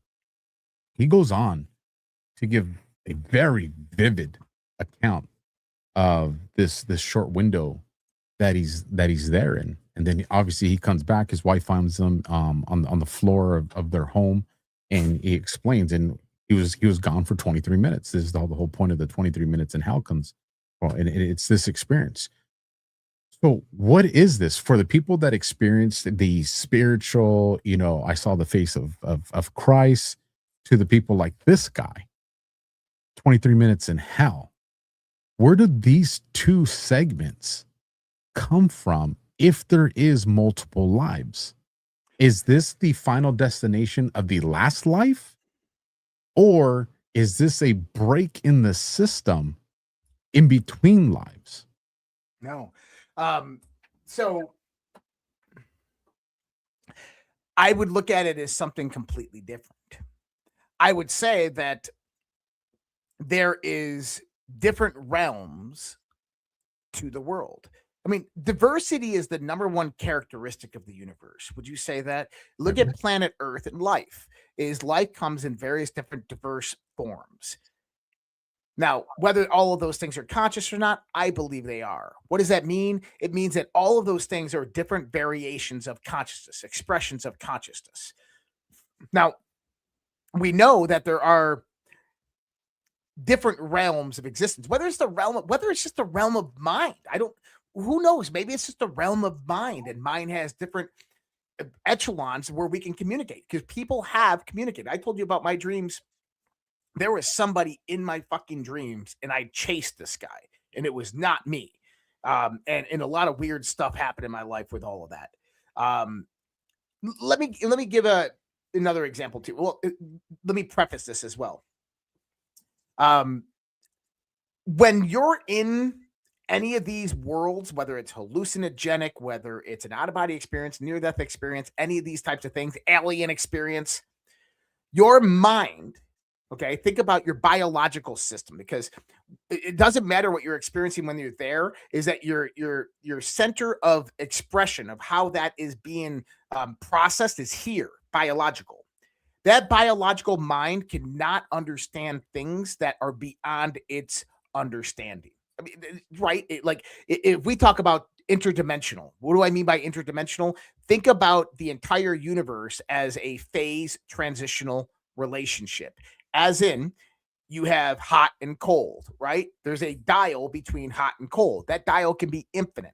Think about reality as a radio station. And right now, our whole reality, all the matter that we see, all the energy we see, all the planets in the galaxy, it's all tuned into 103.5 on the radio dial, as well as us. And just assume that that matter can be expressed as 105.7 or 108.4. And then it becomes a completely different construct with different expressions of consciousness that exist at that channel. Does that make sense? That's what we're talking about when we talk about interdimensionality. I get what you're saying, because this is this is just a question I wanted to present to you. At what point do we deem a situation a near-death experience? This is where I'm going with it. Historically, I guess the common understanding is somebody flatlined. They flatlined, and during the time that they flatlined, they had this experience, and somehow they're brought back, whether it's in a medical facility or somebody that was around that was like, dude, you weren't breathing, you didn't have a heart rate, and they come back. But what if there are other people out there, maybe someone like me, and I'm sure I'm not the only one, because I've heard lots of stories, that tap into the moment that's about to become a death experience. For instance, that pursuit I just told you about. If I walk up to that window, he's got the drop on me, I'm dead. And in these other situations that could have been there, what if you're able to prevent these near-death experiences because you are tuned in to whatever it is? I don't even know how to navigate this conversation. I mean, if the outcome is going to put you into the next life, I mean, what would you classify that as then? Well, I mean, you're near-death experience or your experience? Well, I use mine since I lived it, but I mean, plug in any story into that situation. Yeah. Well, near-death experiences, this has actually been studied for quite a while. For everybody out there, there's a great show on Netflix called OA. Watch it. Watch it. Okay. But with near-death experiences, there's an interesting thing that happens when your body prepares to die. There's 3 times in your life that your body produces an overabundance of dimethyltryptamine, the most powerful hallucinogenic known to man. And one of those times is death. And so quite literally, when you're dying, when your brain's dying, it produces a shot of DMT. And so your in this massive hallucinogenic world. Now, people who've used DMT all say the same thing. It's the same world that they all go to. Everything that they see there is exactly the same entities and beings, the same crystal cities of light, all of this stuff. So what I think is some people that have near-death experiences really do have near-death experiences. And what that is they actually die. They're clinically dead. And usually this is registered by some doctor or medical team. And then they come back with their experiences in the context of near-death experiences. Out-of-body experiences are something that is either happening to you naturally, abruptly, or that you're inducing onto yourself. And usually when you do an out-of-body experience, for me, it's like, do you remember, did you watch Stranger Things? Heck yeah. Okay. So an out-of-body experience, the place that you go to is very similar to the Upside Down. Okay. It's this world, but it's like this, it's hazy and like kind of grayish. I don't know. At least this is where I've been. I mean, like you can go anywhere in the world by thinking it in real time. It's kind of crazy. People are like, well, why do you do that all the time?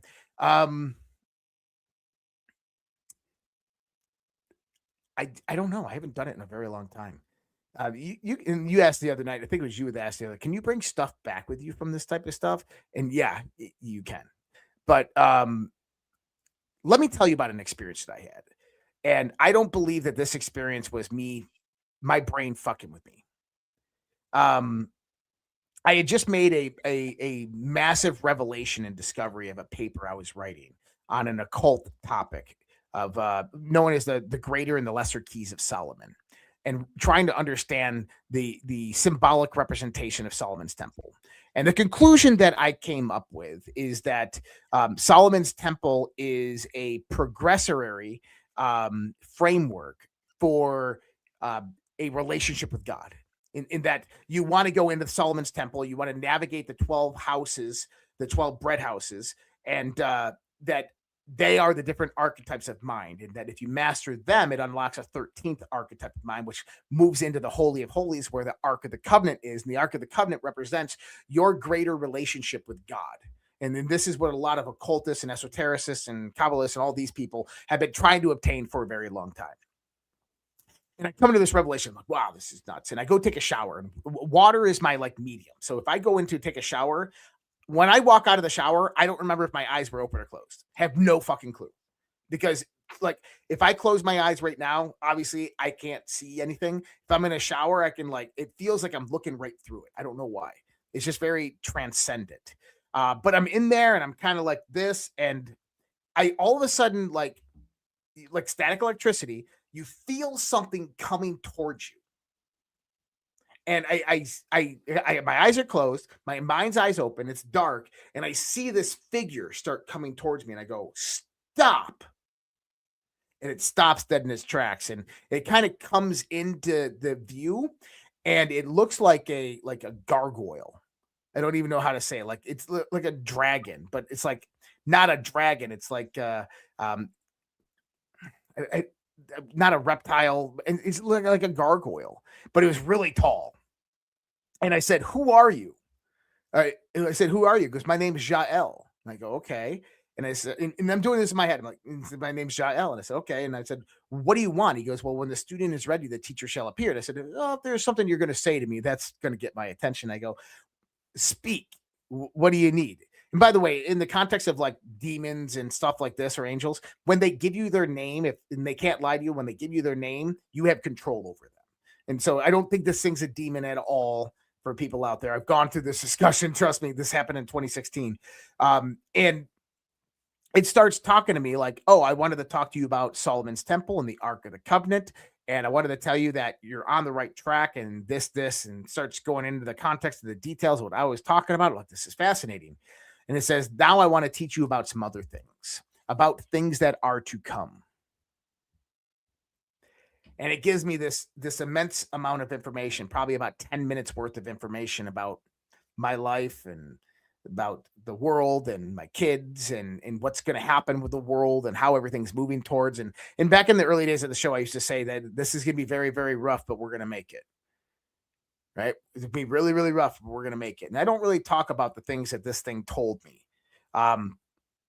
But we part ways, it goes away, and I'm like, that was fucking nuts. And I immediately, dripping wet and naked, get out, and I into my phone, and I'm writing everything I down, writing it down as fast as I can, trying to remember all the details.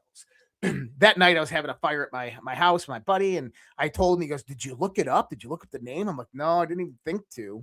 And sure enough, we look it up, and there's the name in the Bible of JL who stabbed the king in the left eye. And I'm like, no, that's not it. That's right. And I forget about it.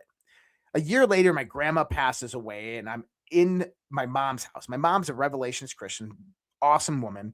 And we're sitting down. She's telling me how she's, you know, her family lineage comes from gypsies out of Russia, and connection to the royal families out of Russia, and the stories of her, and that all of her family was very, very psychic. And she starts talking about witches. And I said, "Let me tell you this story, Mom." And I tell her this story. And she goes, "Oh no, Joshua, that was a demon." I said, "Mom, this wasn't a demon." She goes, "Do you know its name?" I'm like, "Yeah." She goes, "Hold on." And she goes to her bookshelf, pulls off a book, and dusts it off. And its book is called Angels and Demons of the Ancient World. And she starts going through the list of the names. And she goes, "Oh, thank heavens." And I'm like, "Thank heavens what?" And I'm like, not expecting this name to be in there. She goes, "Jael, right here. It's a cherubim. It's the protector and guardian of the Ark of the Covenant."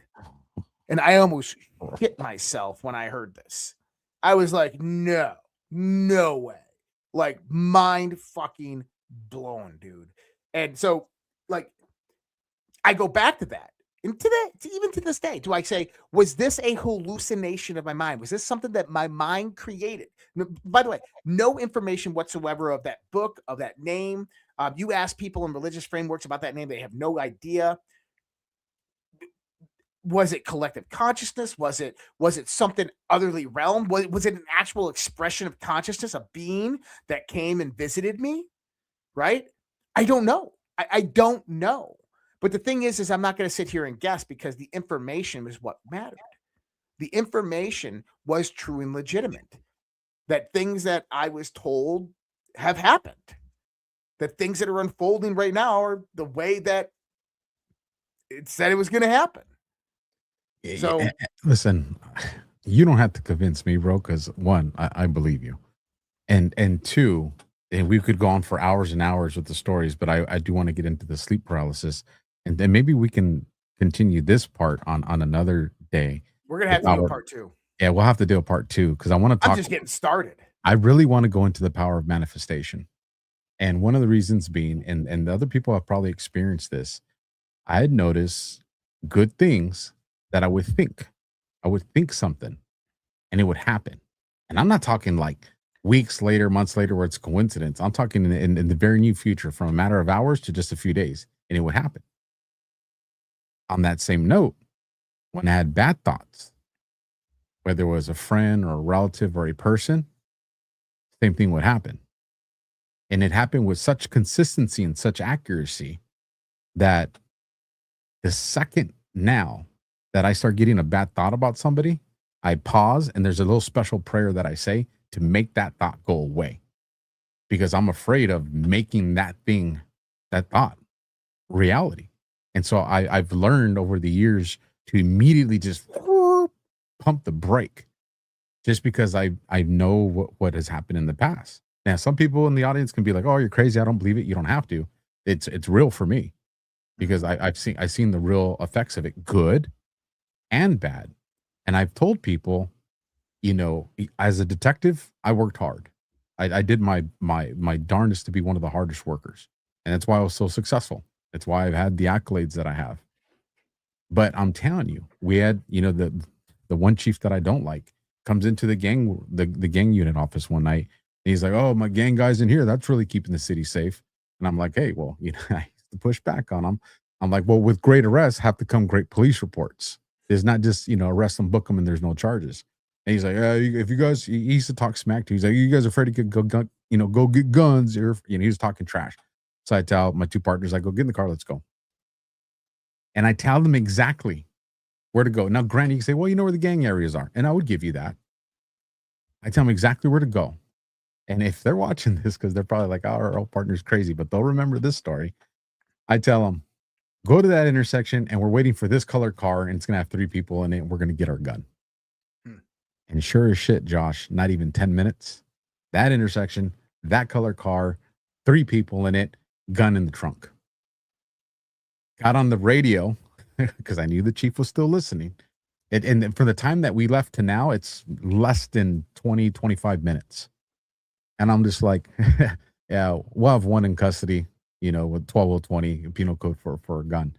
And that's just one story, Josh, of multiple stories like that.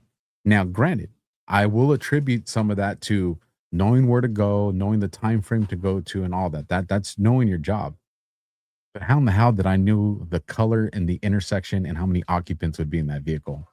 Oh, you got precognition. I'm telling you, dude, it's been wild stuff like that. And don't let them try to trap you into an AI system where they use your precog, because that's what the movie Minority Report was. No, and so let's shift gears here, and we will do we can do another show on precognition. We can do it on power of manifestation. I would actually really love that. Actually, there's someone I would love to bring on the show, especially for the power of manifestation. But with regards to sleep paralysis, so I've actually experienced this in my life, not as an adult, as a kid, middle school. And I believe the last time was somewhere in high school.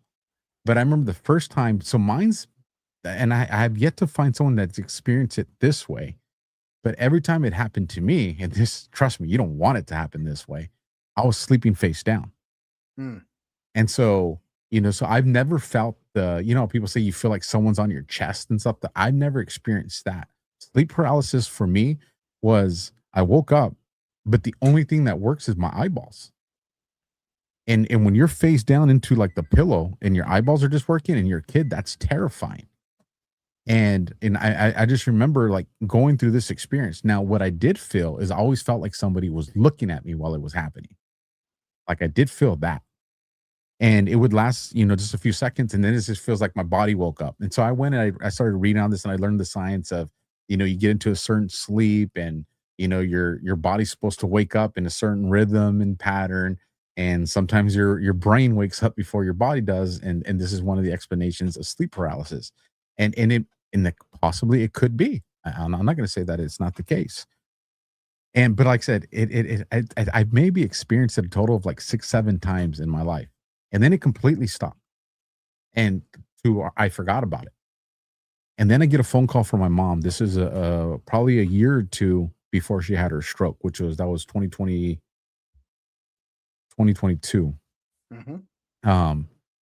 And she says, hey, you need to call your daughter. I won't say which one because I haven't asked if I could share the story.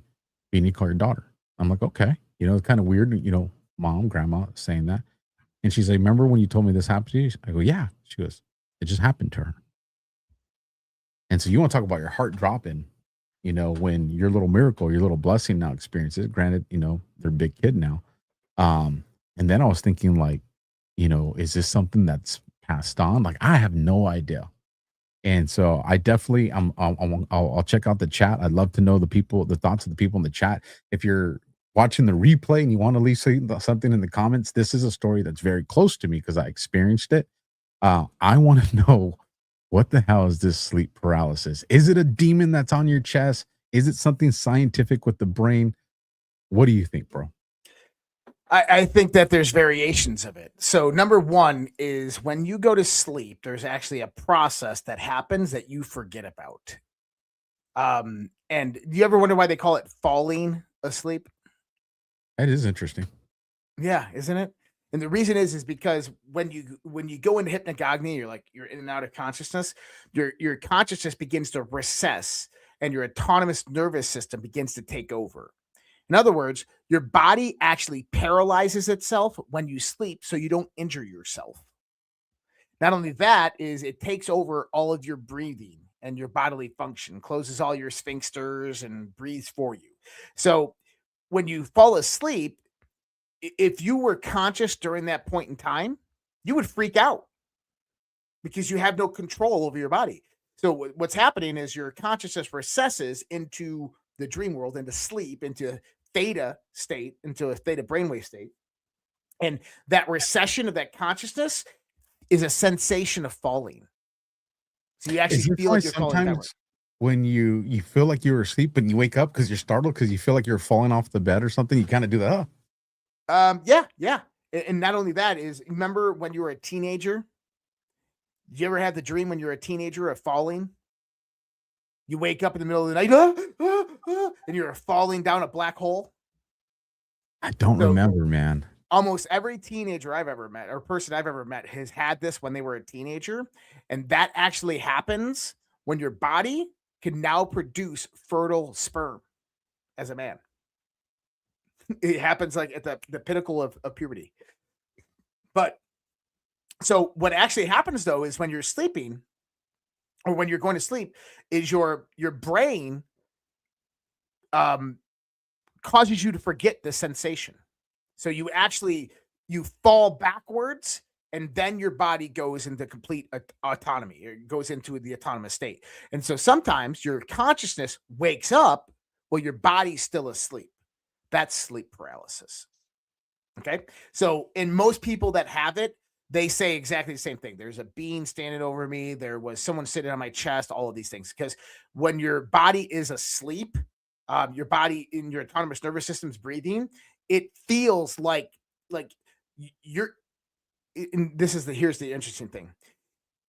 It feels like you're outside of your body, but it feels like you're outside of the inside of your body, as in you're disconnected inside from your body, right? And actually, that's the first stage of an out-of-body experience. So when you're going to an out-of-body experience, by the way, the only difference, and sometimes some people have this when they're in sleep paralysis, you'll wake up and you'll be in sleep paralysis and you'll hear woo, woo, woo, woo, woo, woo, this humming, woo, and your whole body will just be oscillating. You'll feel like you're on fire and your whole body is just vibrating. And so people have had that sensation too, and it slows down. And before you can wake up, that has to stop. But in the beginning of an out-of-body experience, that's exactly what's happening as well. And so within that sense of an out-of-body experience, when you get to that point, that's how you know you're there. That's when you actually lunge out of your body and your mind can go wander free. So I believe that with sleep paralysis is that some of it is demonic. I think some of it is paranormal, is extraterrestrial. And I think most of it is just sleep. It's just the way we sleep. I see in the chat says, what if you're a female and you have that experience? I would say maybe that's the time when they can now the capability to orgasm. Yeah. And I love people like, not even close to an out-of-body experience. Okay. Done it hundreds, thousands of times, but okay. I'll tell you, man, it is, the world is interesting, and whether it's you're reading these books or you're watching a documentary or a podcast like this one, or you meet someone that has this experience, the one thing I have learned, especially in talking in these virtual town halls, is when people feel comfortable to share the experience, you realize that these experiences aren't as rare as we think they are. Right. That has been one of the biggest shocking things, for me to experience. And like I said, I utilized it as something that helped me in my career to great success. Yeah. And I consider myself a normal dude. It was just this recognition of something that was there. And I used to just say, I just pay attention, is how I saw it, because one, my life depends on it. Right. And so does the safety of the community. Part two is going to be good, bro. Part two, because there's some other stories that I definitely want to share. And I know you got stories for days as well. Well, we could even do this as a series and bring some guests on. I got a lot of I people would like that. I got a lot of people right now that I've interviewed in the past that I think would be great to bring on for these discussions. I would like that. I'd like to bring, especially someone with an NDE. I would love to bring someone on with that and pick their brain around. This guy's, I want to say he's here in SoCal. I want to see if I can get a hold of this guy. Cool. I'm telling you guys, this book, And look at the circumstances, how it came into my journey, bro. How crazy is that? You know, this world is something, and We want more. wow. Well, some of us gotta sleep. You guys remember, listen, we're not when this podcast ends tonight, we're not done. We still got editing and things to do. So just, you know, have mercy on us with that. Plus, we got some Rumble rants and some super chats to go in there. So do you want to grab your last ad, or you just want to get straight into these Rumble rants and super chats? Let me see here. You gonna run one? You gonna run one I that's haven't on the even board? looked to see if there's any good ones yet. There's nothing fantastic in here. Let me hit reload.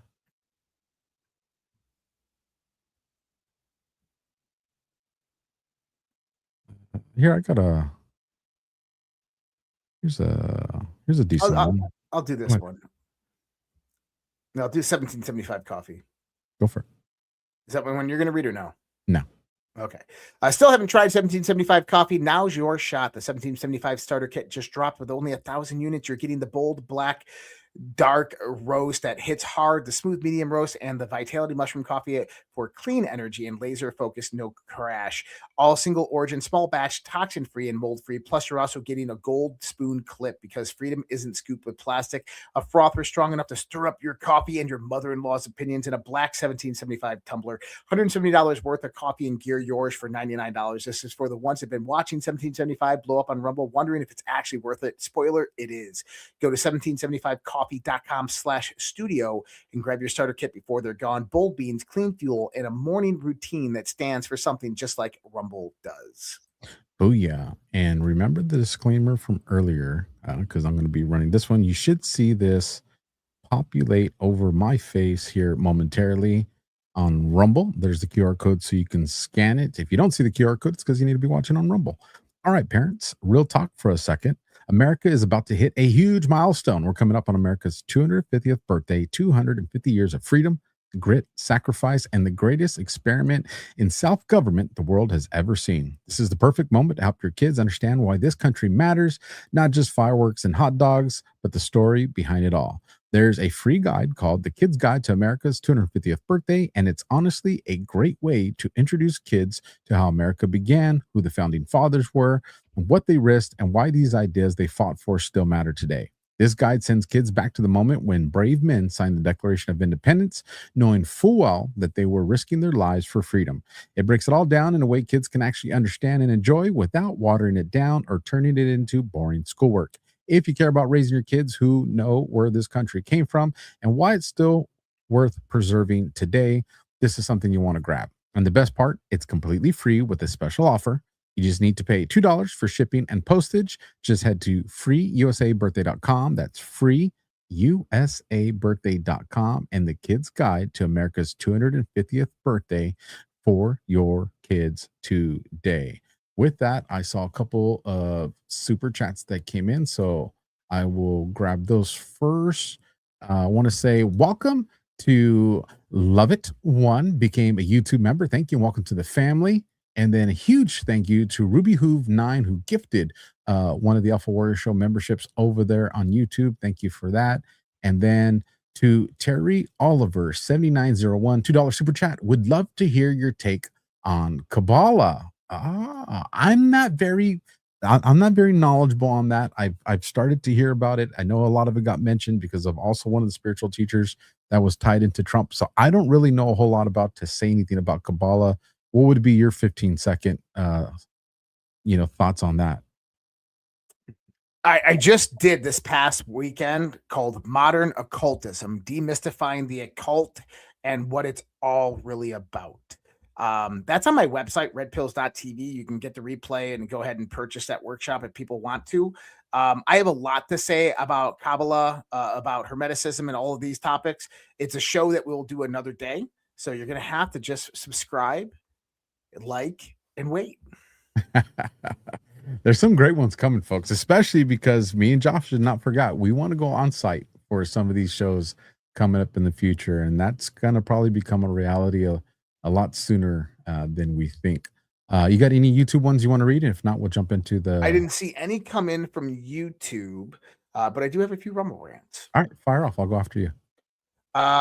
Ravlon, $17 Rumble rant. Such a cool discussion tonight. Thank you, Josh. And I'll just say and Alpha. He just said just Josh, but thank you so much, Ravlon. Rotten Dog, a tip via Rumble Wallet. And that one, I believe, was $9 or $10 worth of tethered gold. Heck yeah. RPG 3573, $20 Rumble rant. Just keep Alpha from getting all the donations. Let's donate to Josh. Awesome. And then Do Club, $10 Rumble rant. Love you guys, but typically watch on delay after a show is posted. Please tell Rumble programmers that Raid sucks when watching on delay, as you throw to the show and can't watch the rest of the show. Oh, so they can't watch from the beginning and stuff when you're Raid in. Oh, that's interesting. Well, here's what I'll say. One of the purposes that Rumble has been encouraging the raid is there's a lot of other people out there that have like just content that needs to be seen. It's a way of introducing your audience to something else that's out there, whether it's news, whether it's a different thing. And maybe you see it and you're just like, I don't want it. Or maybe you see it like, hey, this is interesting. And this, you never would have stumbled upon it, otherwise. I've had people that have now become like very cool supporters that came from a raid. That otherwise wouldn't have found me. So I get what you're saying. So there's always going to be pros and cons to these things. Rumble's trying to work their way through this to create something. So be patient with them. They really are trying on that platform. Okay, I'll jump into my Rumble rants. I didn't want to cut you off if you had another one come in. No, we'll start from the bottom. Go ahead and do yours, but I'm going to talk about this once we disclaimer, folks. $2 from Keith O'Higgins. It's not just an organ transplant that caused DNA transfer. I read about an eye surgeon who was repairing a torn eyelid with a graft from a baby's foreskin. The patient can see just a little cockeyed. That's why you always get a disclaimer. For a second, I thought he was going somewhere serious, but it's Keith, so I should have known better. $10 coming in from Roleary 910. Danian Brinkley, Saved by the Light. Have you guys read it? I've had an NDE when I was 8. No way. It was the most incredible experience of my life. At that moment, I knew God was real. Love you guys. No, email one of us and share that story. Definitely would love to hear that, especially how much can you recall since you were so young. Very interested in hearing that. $10 coming in from Remelurg 1. I have the Monroe cassettes from 2010s. Oh, you have a gold mine for Josh. Yeah. Remelurg 1, you might want to email me and Josh. I have a feeling we're going to have a conversation. The cassettes are gold money. $10 from Roleary 910. Message 1. Okay, so it'll be another one. I was stranded in the middle of nowhere with an exploded tire. A man pulled up in an old car and offered to change my tire. When it was almost done, I went in my car to get a tip for him. Message 2. When I walked back to give it to him, he was gone. I didn't hear his car start and couldn't see him in either direction. He definitely was my guardian angel. Otherwise, it was impossible. I 100% believe you on that, Roleary. And the reason being is that story I shared earlier today with my partner, Jermaine Gibson, when he died. That night when we were trying to use one of our patrol cars to, break his car was wrapped around a palm tree. One of the patrol cars got stuck in the soft sand out there in Palm Springs. And so I was at the driver door of my partner. My other two partners, one was driving. The other one was on the back seat trying to jump on the back of the car to give it traction in the sand. And this guy, and the best way we described him is he kind of looked like a dude you would see in Huntington Beach with like beach shorts, long hair with like dreads in it. He just comes out of nowhere and starts helping them to get the car traction, and it does. And the car gets traction. It hits my partner's car, and we're able to open it more. Well, in the commotion of all that, we lost track of them. But of course, this is, it's a homicide investigation, and they looked at surveillance cameras in the area, Josh, leading into that area we were at. There's nothing outside of our statements that support that guy being there. That's odd. 3 different cops, surveillance cameras everywhere. Obviously not on the scene with us, but surveillance cameras leading into that. You had an apartment complex there. It's a high traffic road for those that know East Palm Canyon, and nothing to this day. Guy's never been located. So Roleary, 100% believe your story. And $10 again from Roleary. 910. This show is too awesome. You need to continue it next week, please. I like Josh's idea of making a series and getting this out here every now and then. I like that. $20 coming in from Merlin IV or Merlin the Fourth. 2016, Odie saw God, wouldn't let me look at him in the face, said you will tell the world to get their house in order, showed me a hell flying over through the gates of heaven, seen my body on the floor, flatline, died. See, this is what I'm talking about. So many people have these stories, dude. Mm-hmm. $2 from Keith O'Higgins. Disclaimer. Josh, 3 stages of death is like 3 stages of a 1 affirmative. Oh, yes. Oh, yes. 2 religious. Oh, okay. 3 the fake one. Oh, Alpha, you are such an ass, Keith. You are such an ass. $20 coming in again from Merlin. I also had an experience when I was 3, fell 9 feet, split my head open.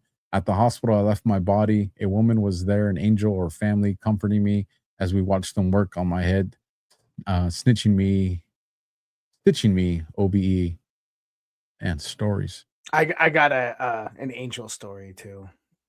$10 again from That's Merlin. Merlin's on fire right now. My grandmother OD'd at the house and Dad and I grew up in. His sister also died at 17. Both ghosts in our house. People stayed with us. We're always scared. I have OBE dreams, vivid nightly precog vision events. Man, you're tapped into the system. That's Merlin. why it's called Merlin. Yeah.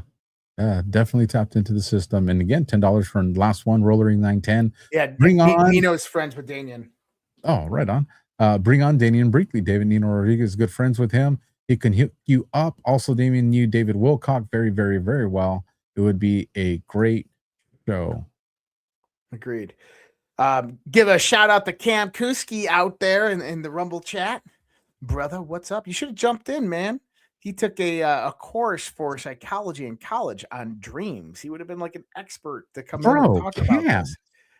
Cam, just text us and be like, yeah, should have just come on the show. Yeah, we would have just threw you a link, bro.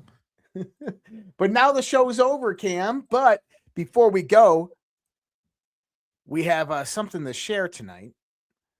This happened a little while ago on X, and this was about 20 minutes ago or an hour ago, 12:17. Oh, so he posted this I posted it at 12:17 a.m. and Scavino posted it a little bit earlier. But look what Scavino posted. You ready for it? Oh, ET, bro. ET, few more hours. 8 hours. We'll be figuring it all out. Hopefully, we'll see. I will say this, folks. These near-death experience conversations are relevant. Are going to be very relevant. Remember where you heard it. Do us a solid, folks. If you're my audience, as soon as you're done leaving your comments and hitting that thumb or hitting that heart, do me a solid. Go over to my brother Josh's channel and do the same. You guys have no idea how much this helps. Do the same over there. This really helps us with the algorithm. Since its inception, this was episode 12 tonight. You guys have put Overwatch on the Guardian for both of us on the leaderboard every single week, and we're very grateful for that. And like I said, we do this content for free. So if you can do the little extra work and leave some comments, and like I said, hit the like button, it really helps us, and we definitely appreciate that. So with that, we will catch you guys on the next one. Good night. God bless. And I will do our jam one because we haven't done that in a while. So let me do it. We'll catch you guys on the next one. Good night. God bless. Semper Fi.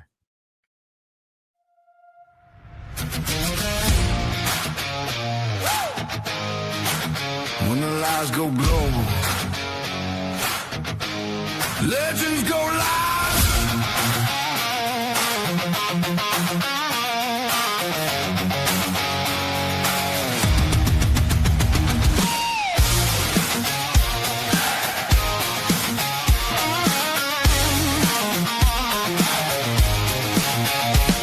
There's a war and a signal, a ghost in the feed. They rewrite what you saw, then they tell you believe. They sell you a savior, they stage you a fight, keep you divided while they move at night. But your man broke a screen like glass in the storm, saw the core behind the chaos, saw the shape of the swarm. When the deep turns darker and the truth feels gone, they don't run from the fire, the drag it in the dawn. You can't fail.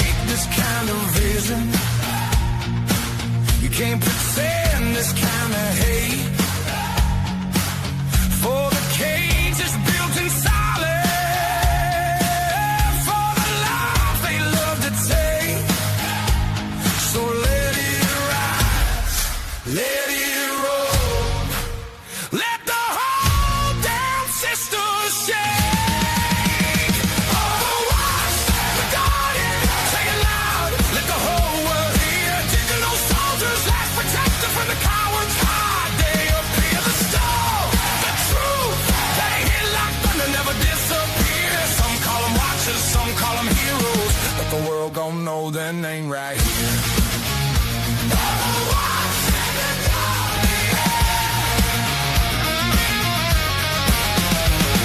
Overwatch, navy sharp, mind like a blade, intel unmatched. She's a trap in the shade, by the thread, pulls the whole web down. Turns whispers into booth, turns panic in the ground. The Guardian Marie Forge, you got 4 hands. Tactical operator and the hardest backlane from rifles to microphone, the same old, same fight. Now the mission's on the air and the target's in sight. Let them copy your words, let them cosplay your pain. Who pretended was the title, but they can't stand the rain. Cause legends don't burn, legends don't break. They turn plaster in the flame. Overwatch, the Guardian, say loud, let the whole world hear. Digital soldiers, last protectors where the cowards hide. They appear the storm, the truth. They hit like thunder, never disappear. Some call them watchers, some call them heroes, but the world gon' know their name right here.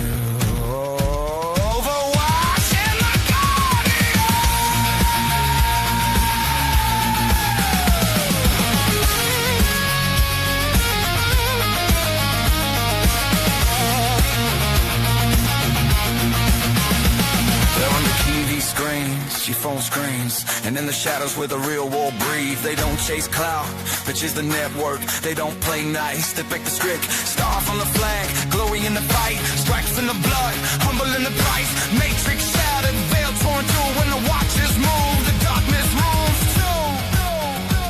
So if you're still awake, if you're done with the lie, stand up right now. Let the storm go loud.